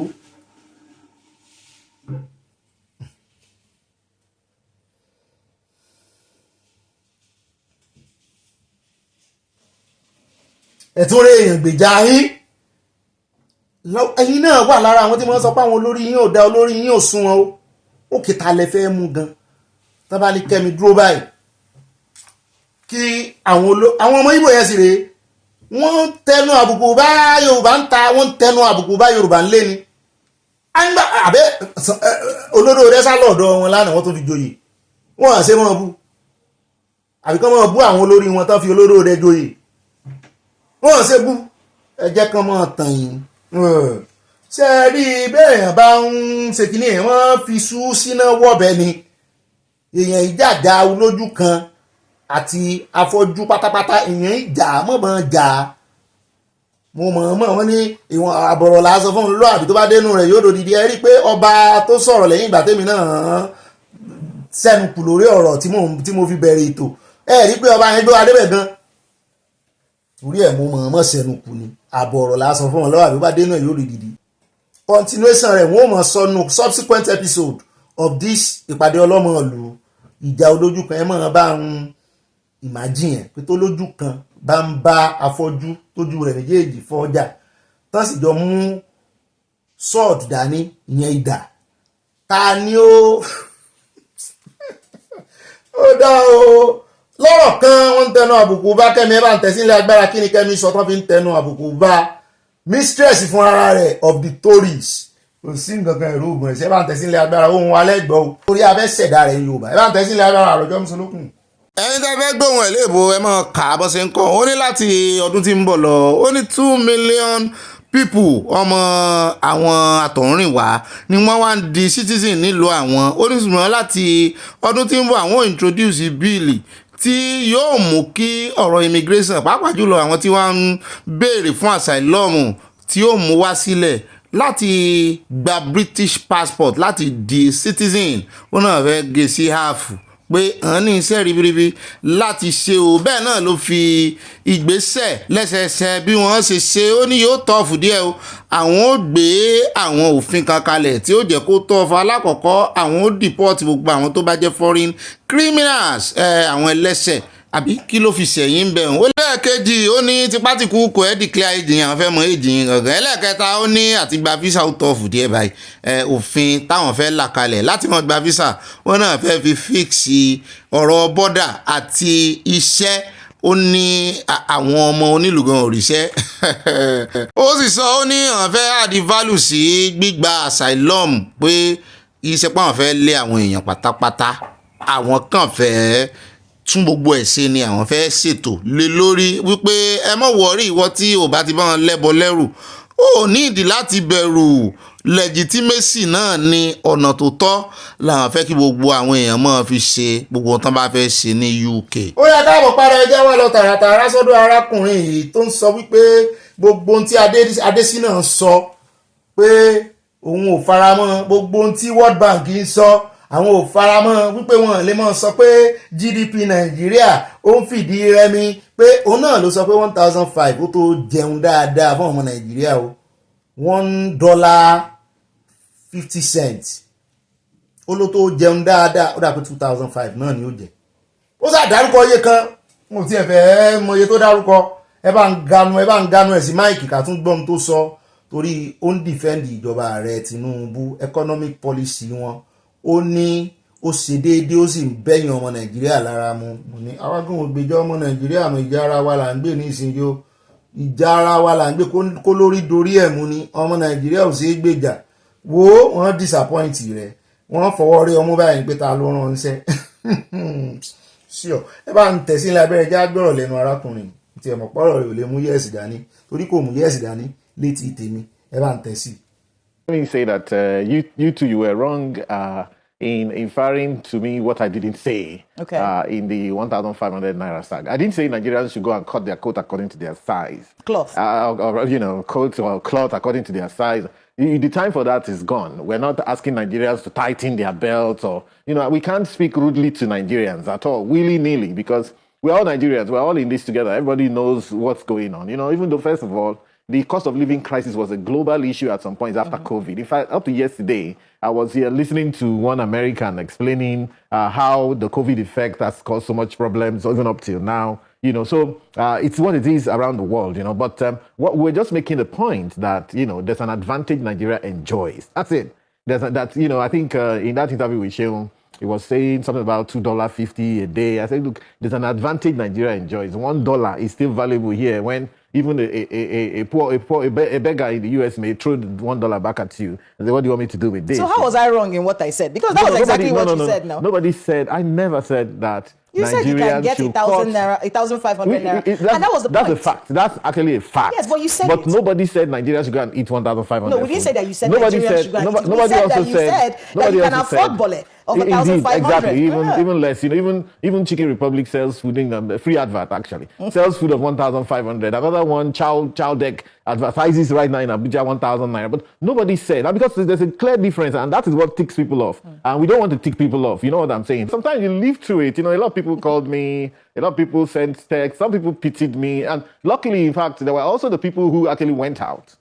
to show that it was possible, and they sent me the video, they posted the video as well, that if it was about 1,500, there's a lot you can do in our country still. It's our luck, it's our advantage, which I think we should maximize. Well, not take it for granted. Don't take it for granted that, it's going to continue like that. Don't take it for granted that that's what people should do, but understand that it's an advantage. It's called purchasing power parity. It's an economic term. It's very long and winding. It's a bit ambiguous, but purchasing power parity just says, okay, you know what? In the US now, the additional. How was he wrong? It was just simply wrong because in the year 1960, when we got independent, our GDP, gross GDP was basically about $4.2 billion. Now, $4.2 billion,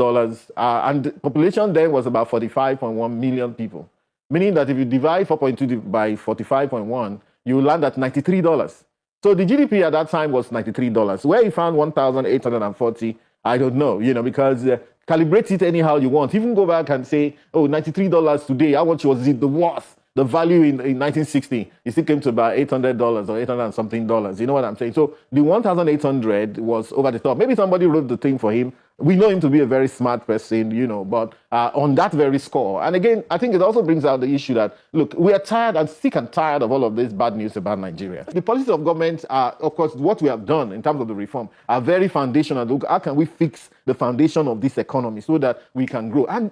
those reforms must not derail because we must get to that point where everybody will prosper. almost everybody, because there are people who choose not to prosper. So he gave some causes. time, you know. So he said that's weak economy, because it wasn't just that line. It was the whole thing. He took his time. That's Dr. Yes, he was wrong on that. He was wrong on but that he went on to talk conversion, about causes on and that solutions. GDP per capita. Some of them are okay, I'll accept. The only problem is that in these political times, when a man at that level makes such a statement, people just say, oh, it's the current government. He could have qualified it that, look, over the years, this is what we have seen, over decades, some of them, maybe there are times when you don't have a good leader. There are times when you have good leaders. There are times when you have strong leaders. There are times when you have weak leaders. He didn't mention that. You know, if he did in the entire speech. It was a whole speech. It was a keynote address. And he mentioned that he talked about the situation over the years and what happened over the years. Fair enough. So then when you talk about over the years, then you say, okay, when you talk about bad leadership and this and that, people just generally want to say, okay, look, the guy is talking about the current government. Present government. Ojoojúmọ́ gbogbo ìgbà t'Ọ̀gbẹ́ni bá ti wá sí interview ni wọ́n fọ́nbù. Àsìkò tí ẹ̀ kàńtádé sínà sọ ó kàn rọra mú eléyìí tó fẹ́ dance GDP yẹn ó wrong èmi ń retí tí Adésínà ó wà sọ láti fi back ẹ̀ up o àsóǹgàn ò tiẹ̀ ka kúlẹ̀kúlẹ̀ rẹ̀ mọ́ gbọ́ kò tiẹ̀ mọ̀ pé Adésínà ò sọ kò tiẹ̀ Adésínà gan ò sọ pé gọ́ọ̀mẹ̀ntì tó wà ń bẹ̀ ní ìsìn ló ba nǹkan jẹ́ ó ní láti ìgbà tán ti ń ṣe ìjọba ààbọ̀ ó ní tán bá fi wé ti 1960 post ìgbà tán gba independence city ìsìn kí ló wá ń bí yín nú torí pé ẹ̀yin lẹ wà lórí oyè ní ìsìn ẹ̀yin ò ṣe ka gbogbo script ẹ̀ tán pátápátá tó bá tiẹ̀ wá sọ wípé GDP gan ó ti fìdí rẹmi per capita tẹ́yìn iṣẹ́ wà ń wá àtàmọ̀ sẹ́yìn náà fẹ́ mọ́ dìfẹ́ǹdì àwọn gómìnà míì tó ti bàjẹ́ ni ẹ̀yin ẹ sá wà lára àwọn tó lé Jonathan kúrò lórí oyè òun sì ti sọ wípé kíní ń fìdí rẹmi bọ̀ láńrẹ̀yìn ní GDP economy Nàìjíríà policy yín ó ló ń fìdí rẹmi títí láti ìgbà yẹn ni kò sẹ́ni tí ò mọ nǹkan dá láyé ìgbà yẹn àwọn mọ̀mọ́ wa wà ń bì àwa náà jẹ díẹ̀ ń bẹ́ẹ̀ aṣá ti ṣàlàyé kínní aṣọ náà kà ó wá ní ń táwọn èèyàn mọ̀ lérò ní pẹ̀lú ọ̀rọ̀ tó sọ yẹn ni wípé ìjọba tó wà ń bẹ̀ ní ìsìn ní ń bá kí ló dé tí ìwọ ò ka full text Adésínà ó sì ń bọ̀ lójú kámẹ́rà ń tó dífà ọ̀rọ̀ tó sọ lọ́jọ́ sí pé bọ̀ọ̀lì 1,005 pé $1.50 owó ńlá ni ní Nàìjíríà bóyá sọ́nà ènìyàn ẹ lọ tún interview yẹn gbọ́ ó sì wà fẹ́ mọ́ wà tún ṣe sí ẹ tún wò bó tún ṣe fìdí rẹmi nínú interview lẹ́nu ó fẹ́ wá defend ìjọba tó ń ṣe agbẹnusọ fún ó ka ẹni tó sọ̀rọ̀ ó ka fún kinní ẹ̀ wọn ará bí ìfọ́ni o gbogbo nǹkan sáà náà fẹ́ dáhùn sí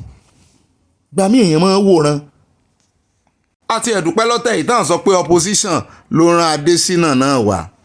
ṣùgbọ́n wọ́n sọ náà wọ́n rán létí pò náà pé ó ti gbé gbààbò rí ó náà fẹ́ di ààrẹ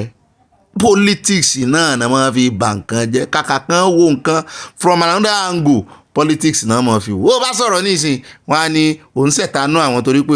ó sì lórí oyè ò sí ń jọba ṣùgbọ́n báyẹn jẹ́ gbọ́rọ̀ lórí subsidy ó ní ìjọba àwọn subsidize oríṣiríṣi nǹkan pé gbogbo eléyìí tán yọ ìyẹn subsidy orí epo tán yọ làwọn èèyàn ń pariwo pé wọ́n subsidize iná fún yín bó tẹ̀ jẹ́ pé wọ́n fẹ́ yọ lẹ́nu ọjọ́ mẹ́ta yìí wọ́n subsidize agriculture ẹ̀já tún gbọ́ nǹkan míì tó ní ìjọba ààrẹ Tinubu tí wọ́n subsidize.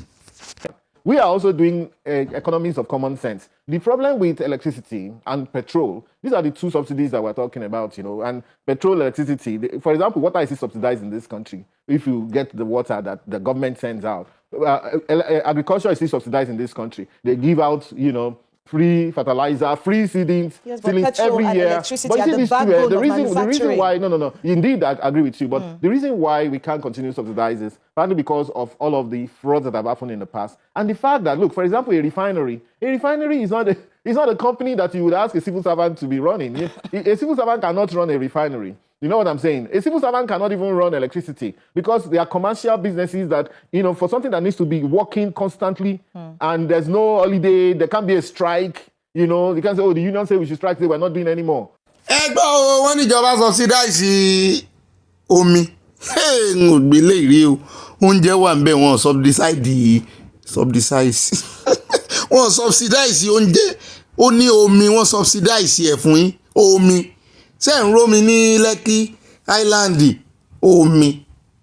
táwọn èèyàn ń gbẹ́ fúnra wọn ọ̀pọ̀lọpọ̀ àwọn tó kọ́lé lẹ́kọ̀ọ́ tó kọ́lé káàkiri máa bá gbẹ́ kànga tán gbé engine sínú ẹ̀ wọ́n fi bọ́ bó níjọba èmi gan fẹ́ subsidize ọ̀rọ̀ ìròyìn bọ̀bọ̀ yìí bó níjọba ṣe subsidize omi ẹ̀jọ̀ oúnjẹ là ń béèrè kan subsidize. ṣùgbọ́n arábìnrin wa ń bi léèrè wípé kó dárúkọ nǹkan márùn-ún lẹ́sẹẹsẹ nǹkan márùn-ún kó mọ̀ wulẹ̀ fi èbò púpọ̀ kó mọ̀ fi èbò gbé kó mọ̀ fi gírámà gbé kó mọ̀ confusion ọmọ Nàìjíríà nǹkan márùn-ún táàrẹ Tinubu ṣe lẹ́yìn ìgbà kan ti dé orí oyè ó ń pọ́dún méjì lọ yóò pọ́dún méjì nínú oṣù yìí ẹ jẹ́ á gbọ́ nǹkan márùn-ún tó fẹ́ sọ ò kẹ́yìn ọmọ Nàìjíríà kẹ́ wá kọ̀ǹfàmù ẹ̀ bóyá òótọ́ ni. The economy, there are so many anyway, but so that I don't sound too over the top, for example, we have a scenario where part of the repositioning of the economy, Nigeria's trade balances, Nigeria trade surplus hit $16 billion. Is incredible, even for just 2024 alone. The repositioning of the petroleum sector. So we talk about trade balance 16 billion. Our balance of payment itself, which is the global balance sheet figure of how is Nigeria doing, trade, transfers, all of that. 6 billion surplus is incredible. Of course, the central bank moved the reserves, the unencumbered reserve, from 3 billion to 23 billion. These are numbers that I'll be showing, and of course, because of that, the Fitch Ratings Agency have had to upgrade Nigeria to be from where it was before, And then, so there's so many things going on. That's just as regards by the repositioning of the petroleum sector alone, the fact that Mr. President said, what, subsidy is gone, and everybody had to align. What has happened is a total repositioning of that sector. Nigeria is now a net exporter of sometimes refined fuel, refined jet fuel. We have sent products to the US, we have sent products to Saudi Arabia, which are very sophisticated countries in terms of production. That whole sector has been transformed. More than 200,000 people have found jobs in that sector, directly and indirectly. And apart from that, what is very, very incredible that has happened, part of it is that our states have repaid, in 2024 alone, Nigerian states repaid 32% of their global debt is unprecedented. And why were they able to do that? Because the reforms in the petroleum sector, which has removed the idea of subsidy being paid to faceless people every time. Sometimes 7 trillion naira has been paid this year for subsidy. Those monies have been released. The states are getting ×3, sometimes ×4 of the monies they used to get, including the local government. Honestly, they are awash with cash right now. None of the states are borrowing. In fact, they repaid 32% of their loans they paid down. In fact, we saw this morning that Nigeria has fully repaid its IMF legacy loans. Nigeria zero. I saw it there. You probably see it online. Nigeria has gone to zero in terms of. So we are basically rearing to go. So these are lovely. Yes. With everything that's happening, with all the things, because I know you can't say all. And so now our issue now. So how come? How it needs to get to the people. Exactly. Percolating to the people. That is the next stage now. How come? You cannot share what that our exist. Poverty got to 75.5% in rural areas. And then in urban, and this is according to the World Bank, so it's not our enemies that are telling us. I think we need data sovereignty. Urban areas, 40%. We need to have our own handle on our own data. And then you talked about the World Bank actually. You don't agree with the World Bank data? How many? No, I don't have to agree. I'm an economist, okay? I don't just take things on the surface. Some of the things that you said were the benefits of the Tinubu administration. Has nothing to do with the World Bank. Okay, but is the problem just the World Bank? You agree with the Fitch ratings? I'm not saying about the World Bank, but I'm just saying that we don't have to take their numbers when we ourselves. I didn't list Fitch rating as an achievement. It's just one of those things that happened as a result of the repositioning of the balance sheet of Nigeria. We have to have our own data sovereignty. You can't just sit down and just wait for World Bank and say this is your future. No, World Bank cannot determine our future. It's very shocking to me that when the World Bank brings out figures that we don't have ours. Is that what you're saying? We have ours. So what is the poverty level? So what's the poverty level in Nigeria? Let's go back to the MBS. Yes. From the last time I checked, the poverty level for the whole of Nigeria was about 35%, not 75%. Of course, there may be wars going on in the rural area, as I said. But I'm just saying that because this was rural areas. Not great. It's not the holy grail. So poverty, yes, is that money that you don't like to hear? $2.15 a day. Well, indeed, yes, but because again, based on $2.15 a day, even our minimum wage, but in the village, even with our minimum wage, it means everyone is below the poverty line. Everyone is on minimum wage. So we are moving from 30,000 naira to 70,000 naira. At 70,000, if there's cost, they are living below the poverty yes, line. And I agree with you. If you look at it from the $2.15, I think you ought to be getting to about 100 and something thousand, 110,000, 115,000 is the minimum. But in the village, you probably won't even have where to spend the money. Let's talk about. Ọ̀gbẹ́ni ṣé economist sì ní ọba ìbọ̀dá yìí in the village gan mọ̀ lára lọ́wọ́ yìí a mọ̀ pé nǹkan òjọ́ nǹkan oko ó wà ní village ṣùgbọ́n village àwọn àgbẹ̀ gan mọ̀ lára mi ò tiẹ̀ mọ̀ iye àgbẹ̀ ní Nàìjíríà tó rójú ráàyè lóko débi pé wọ́n wàá fi hàn wá pọ́n gba fertilizer lọ́wọ́ ìjọba ṣùgbọ́n wọ́n lẹ́yìn tẹ́ ẹ wà ní rural area tẹ́ ẹ wà ní village wọ́n ní $2.50 tí wọ́n sọ wípé ohun gangan tó bá wà below ẹ̀ ló wà ní poverty level gẹ́gẹ́ bí World Bank ṣe sọ fún Nàìjíríà. Wọ́n ní ọ̀pọ̀lọpọ̀ yín tẹ́ ẹ bá ríru owó yẹn per day wọ́n lẹ̀ kò sí ní tẹ́ ẹ fẹ́ fi rà ẹ̀ náà àná sẹ́kù àná tán ẹ̀ mọ̀jú kẹ́ mọ̀ jẹ̀kọ́ kẹ́ mọ̀ yànkà kẹ́ ẹ mọ̀ jàmọ̀là tí ò lẹ́ran pé ẹ nídìí owó. Ayérayé o, ẹkọ́nọ́mì tó bá urban area Nàìjíríà kọ́ ló bá rural area ni. Ṣé iye tá ń ta gàárì iye tá ń ta ráìsì lóko ṣé ó gbọ̀pọ̀ ni? A gbọ́ nǹkan èrè oko táwọn àgbẹ̀ sáré fẹ́ ta ń tó sì máa ń fà á tí àwọn èrè oko tán fi máa ń cheap ni wípé àwọn àgbẹ̀ wọ́n fẹ́ sáré tà pápápá ọ̀gẹ̀dẹ̀ tán bẹ́ẹ̀ kó má bàa bàjẹ́ kán lè fi gba owó sápò. Gbogbo àwọn nǹkan èrè oko yẹn wọ́n fẹ́ sáré tó jẹ́ pé wọ́n ń de àwọn àgbẹ̀ mọ́lẹ̀. Value iye tó yẹ kán máa ra nǹkan lọ́wọ́ àwọn àgbẹ̀ kọ́ làwọn èèyàn ń ra. In fact tán bá fẹ́ máa ra nǹkan lọ́wọ́ àwọn àgbẹ̀ ó yẹ kán máa fi owó lé ní. Tí àgbẹ̀ bá pe pàdé ọ̀gẹ̀dẹ̀ kan tó bá pè ní 5,000 naira ó yẹ kéèyàn fi 2,000 naira lé pé gba 7,000 naira torí iṣẹ́ tí àgbẹ̀ ń ṣe ní Nàìjíríà. Kò dàbí àgbẹ̀ ìlú èbó tó rí tractor tó rí technology tó lè fi ṣe nǹkan oko rẹ̀. Àgbẹ̀ míì bẹ́ẹ̀ bá rí ibi tán ti ń kọbẹ̀ báyìí àánú wọn ṣe wọ́n ti darúgbó láì tí ì dàgbà. Ìmíì ẹ rò kó ti wọ 70 years ni kò tí ì jọmọ 40 years lọ. Ọjọ́ ogbó ti dé sí nítorí iṣẹ́ àṣekára àṣelàágùn nínú òjò lábẹ́ oòrùn tó le. Àwọn èèyàn ti dá lóhùn wọ́n ní n táwọn ń sọ rè pé àwọn olórí yín ò láàánú yín wọn láàánú yín o. Ó dẹ̀ káàbọ̀ padà ẹja wá dé ọ̀dọ̀ àwọn refinery yìí wọ́n ní àríwó eléyìí rí a fi ń dẹ́rù bọ́ lọ́rọ̀ ni àfi mo sì gbọ́ pé àwọn tó ń ṣiṣẹ́ nílé ìfọpo refinery àwọn wọ́kà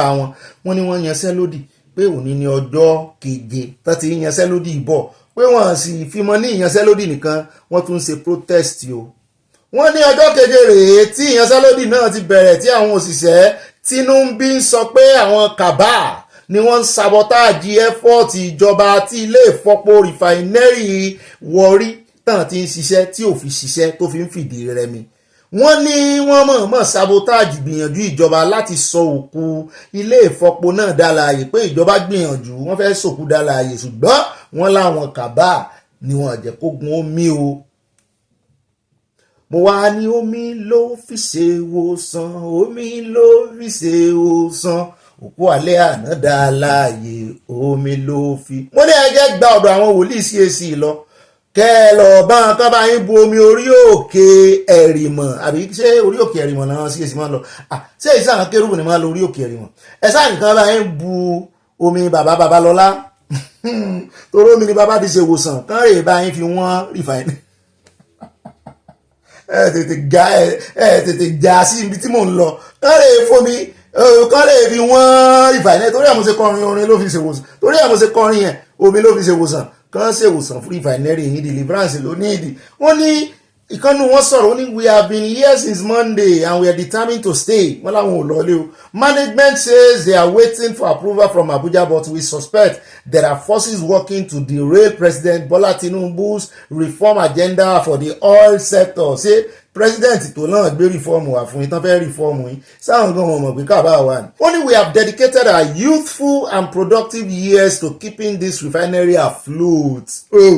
Only but now yet our salaries have been peanut and said the lead representative of the protester Dafe Igbomitedo who are appealing see the new NNPC managing director àti chief executive officer àwọn Bashir Ojulari to urgently address their plight pé kó fojú wo ìṣòro àwọn o kó sì tán ìṣòro àwọn o pé kò ní ìdí kan embarrass àwọn ara àwọn o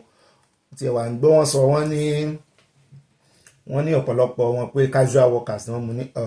Ọlọ́run jẹ́ kan dá yín lóhùn Dangote náà ti sọ wọ́n láwọn kàbá ló ń rọ̀nù oil sector Nàìjíríà wọ́n lòun náà ń kọ́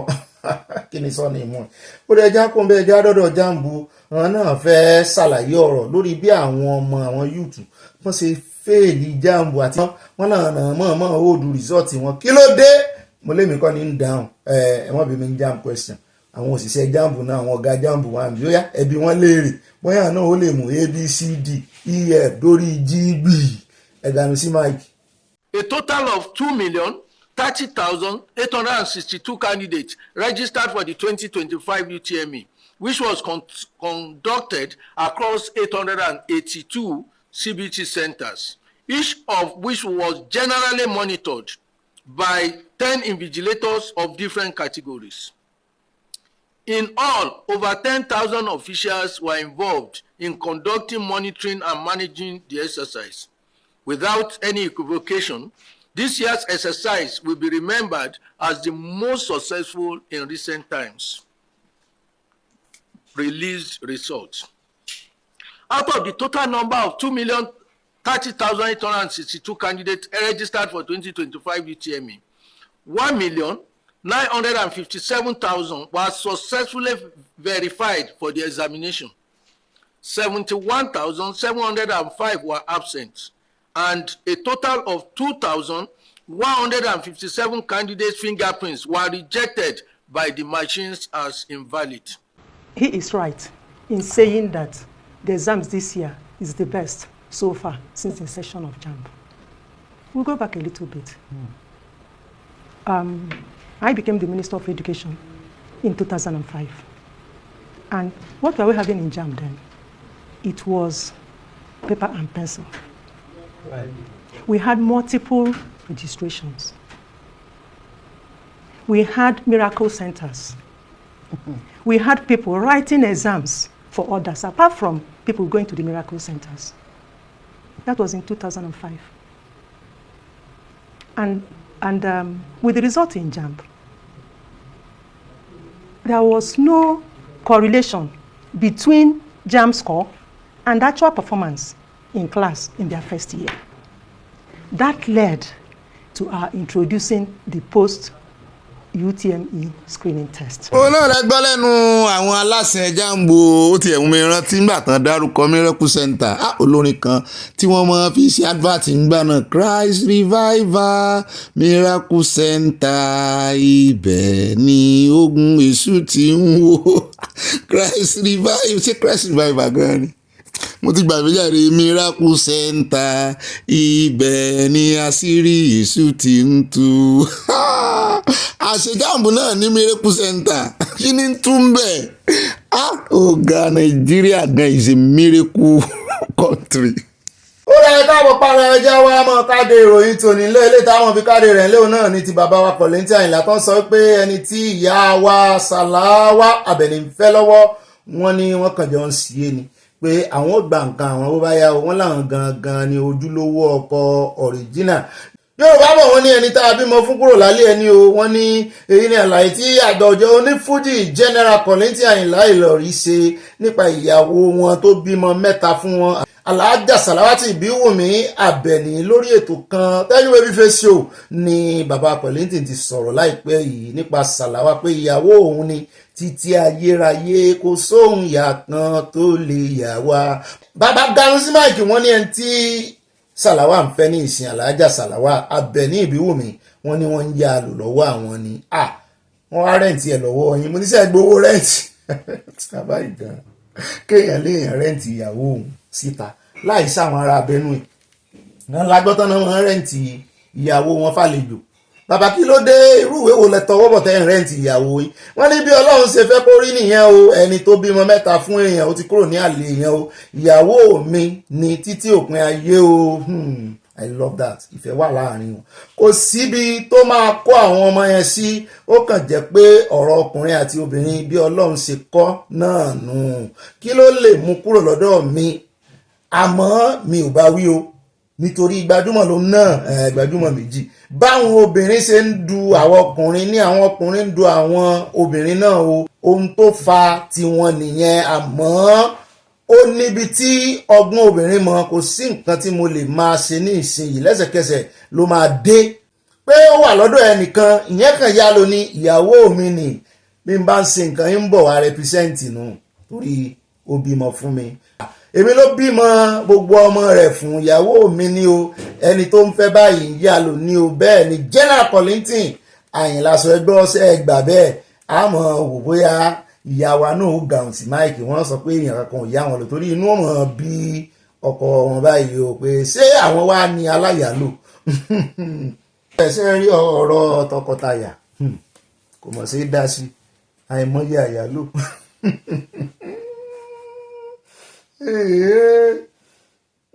ẹni kí mò ń rò ilé ayé yìí ṣé ẹ rí ọ̀rọ̀ tó wà dífíkọ́ọ̀tì jù ní kéèyàn dá sí ọ̀rọ̀ lọ́kọláya àìmọye lọ́kọláya tó ti fira wọn lẹ̀ tó tún padà kọ́lọ́run ṣàánú wà ní ṣùgbọ́n ìfẹ́ ló ṣe kókó jù tí ìfẹ́ bá sì wà láàrin wọn kí ni ṣe bẹ́ẹ̀ nǹkan ló jáde lẹ́nu ọjọ́ mẹ́ta nínú àwọn òṣèré tíátà obìnrin tó sọ wípé òun ò fẹ́ fẹ́ bàbá ọmọ òun mọ́ ṣùgbọ́n ẹyọ kan tó ń bí bẹ́ẹ̀ ó tún wù òun kó ń bí mi sí bẹ́ẹ̀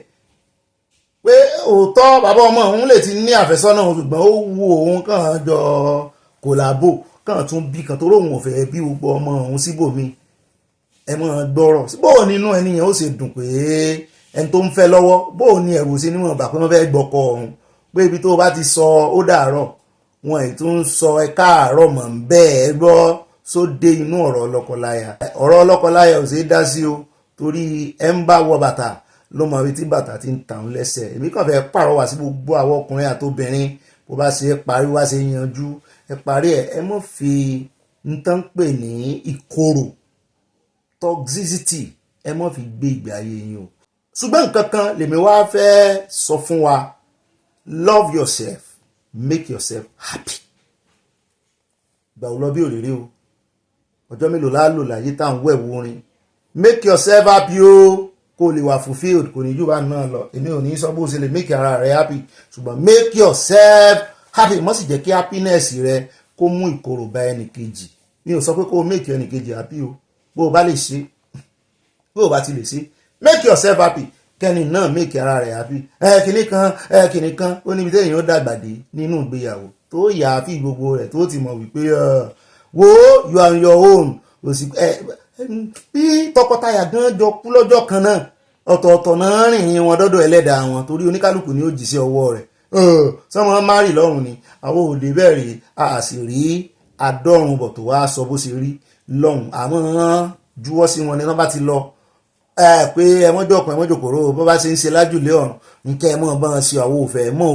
ilé ayé làwà wá á sì pẹ́ àdògbò á pẹ́ láyé bí pẹ́pẹ́ ṣe ń pẹ́ láti ọlọ́run Èdùmàrè à ní kánjú báwọn rìnrìn àjò àlọ́ òde o á tún pàdé lọ́la nínú orí ọ̀fẹ́ yìí náà ni ọlọ́run wà lẹ́yìn wa wọ́n bẹ̀rù nínú ìrìn àjò òmìnira wo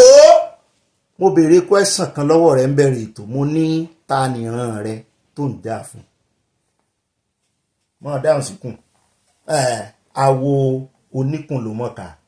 ibà kéde fún Yorùbá Nation náà ni a pàdé lọ́la láti ọlọ́run Èdùmàrè bá pín ó wá dénú yín bẹ́ẹ̀ náà ni ẹ mọ́ bá fi ránṣẹ́ sáwọn olólùfẹ́ yín ìmọ̀ràn yín náà ṣe kókó káàyà lè rí ń lo lọ́la o bye gàrí goodbye. ẹ wo ẹ̀yin èèyàn mi ó tún ti ṣẹ̀wẹ́ ẹ̀lẹ́ rojú mi ẹ wo ọ̀rọ̀ tó serious ni lórí ọ̀rọ̀ Natasha àṣírí ti tú ẹni tó bá fẹ́ gbọ́ òyìnbó ẹ lọ sọ́dọ̀ Diola Fáyẹ̀hùn arábìnrin tí ó jáde láìpẹ́ yìí tó sọ wípé òun bá Natasha sọ̀rọ̀ pé Natasha tú àṣírí fóun wípé kò sí tó jọ ẹ̀sùn pé àpábí ò fẹ́ tàtúnṣẹ́wà òun irọ́ ni o ó gbowó ni o bẹ́ẹ̀ náà lẹ́ni tó san owó fún kó bóun pa gbogbo àwọn ọ́díò yẹn papọ̀ ó tú àṣírí rẹ̀ èmi kàn ní kí n wá yọ sọ fún yín ní Yorùbá ni ẹ ń bá fẹ́ gbọ́ ọ̀ríjínà bárábìnrin yẹn ṣe sọ̀rọ̀ Diola Fáyẹ̀hùn ẹ lọ sórí kàjánẹ̀ ẹ̀ ṣùgbọ́n ẹ jẹ́ ń sọ fún àwa tá a gbé ìbò gbogbo ohun tó sọ náà ni pé ó ní sandaduru ló kọ arábìnrin yẹn ẹ ti rántí gbogbo ayé ló ti fẹ́ gba gbogbo ọ̀rọ̀ rẹ̀ gbọ́ tán wọ́n bú Natasha wọ́n ní àṣírọ́ ni mo ní rọ́ ní voice note yìí voice tó gbé síta yìí wọ́n ti manipulate ẹ̀ ẹni tó bá mọ̀ tí wọ́n AI wọ́n ti dọ́gbọ́n sí wọ́n ti ṣiṣẹ́ sí ohun Natasha òkè mo lo language yẹn lọ́jọ́ yẹn àṣẹ ẹni tó bá àṣàwọn tó ń gbéṣẹ́ fún arábìnrin sá ti tú àṣírí o ó sì sọ ó ní òun ní gbogbo ẹ̀rí tó ń sọ pé ó lóun máa ń clone voice pé simplest thing tó máa ń ṣe nìyẹn gbogbo ọ̀rọ̀ rẹ̀ bó sì sọ náà nù o ó ní ó send 100,000 sí òun nígbà Easter pé òun ti ẹ̀ kọ́kọ́ rò pé owó Easter ni torí broadcaster lòun náà òun náà journalist náà là á pè wọ́n torí oríṣiríṣi journalist ló pọ̀ káàkiri ó ní ṣùgbọ́n gbọ́n ló lò fóun ṣùgbọ́n òun máa ń mú ẹ̀rí lẹ̀ ó ní òun ní ẹ̀rí gbogbo tó ń sọ ó fún ní 100,000 òun sì pé òun kí pé fún Easter ó lóun fẹ́ fún òun ní owó fún Easter òun máa ń bá gbé story àti pé òun máa ń jà fún ẹ̀tọ́ obìnrin yàtọ̀ sí pé òun jà fún ẹ̀tọ́ ọmọnìyàn òun máa ń jà fẹ́tọ̀ obìnrin torí obìnrin lòun náà àṣẹyìnwá àṣẹyìnbó ó ní kò pẹ́ sígbà náà ní ẹni tó lòun ní àṣírí Sandra tó fi voice note jáde ló bá tún pè ń padà ẹ rántí òun náà ló fún ní 100,000 owó ọ̀fẹ́ pé kó fi ṣe Easter ló bá tún pè ń padà wípé my sister ọ̀rọ̀ wà o òun àti Sandra sọ̀rọ̀ o nǹkan ti change o òun ò sì rò pé òun fẹ́ gbèsè òun àti Natasha jàre Sandra ló ń sọ bẹ́ẹ̀ fóun pé òun àti Natasha sọ̀rọ̀ o nǹkan sì ti change báyìí òun rò pé òun fẹ́ gbèsè Natasha lẹ́yìn mọ́ lòun á ní ṣe bóbìnrin ní ọ́ ẹ pé ìjà táwọn ń jà ìyàwó ń jàjà obìnrin ni bó làwọn sẹ́nẹ́tọ̀ ó ṣe ju obìnrin kan sáàárín ó wá ṣàlàyé fún un pé Natasha sọ fún un wípé kò sí n tó jọ ẹ̀sùn tó ń fi kàn pé voice note to send sóun wà nílẹ̀ òun wá ní kó send ẹ̀sùn ló bá send ẹ̀sùn ló ń wá gbọ́ ohun tó tún gbọ́ òun rí pé Natasha ò sọ nǹkan kan tó lè mo fẹ́ ṣe ẹ̀mọ́bìnrin eyín mi kò sọ nǹkan kan tó lè ṣàkóbá fún un kò sí sọ́n tó jọ bẹ́ẹ̀ ó ní ó confide inú òun ni pé kì í ṣe kó send as voice note ṣùgbọ́n òun fẹ́ jó mọ́ voice note bó ṣe ṣiṣẹ́ yẹn nìyẹn o ṣùgbọ́n nìyẹn ẹ̀rí ọkàn wa ń jẹ́ pé kò ń yá wa tó àṣírí okọ̀rọ̀ tó wà lè torí Natasha wọ́n ní ìgbésẹ̀ tí Natasha ń gbé lábẹ́lẹ̀ nísìn wọ́n lẹ́ẹ̀kan rí tó dákẹ́ ni o wọ́n ní yóò lè Natasha ní ẹ̀rí kí mọ́ ti ìsọ̀pọ̀ lẹ́rìí ó ń jọ bí ẹni pé Natasha lẹ́rìí o ẹ̀rí ẹ lọ sọ́dọ̀ Adéọlá bẹ́ẹ̀ bá ti gbọ́ ròyìn tán ẹ lọ Adéọlá ẹ̀rí gbọ́ èèbó ní èèbó version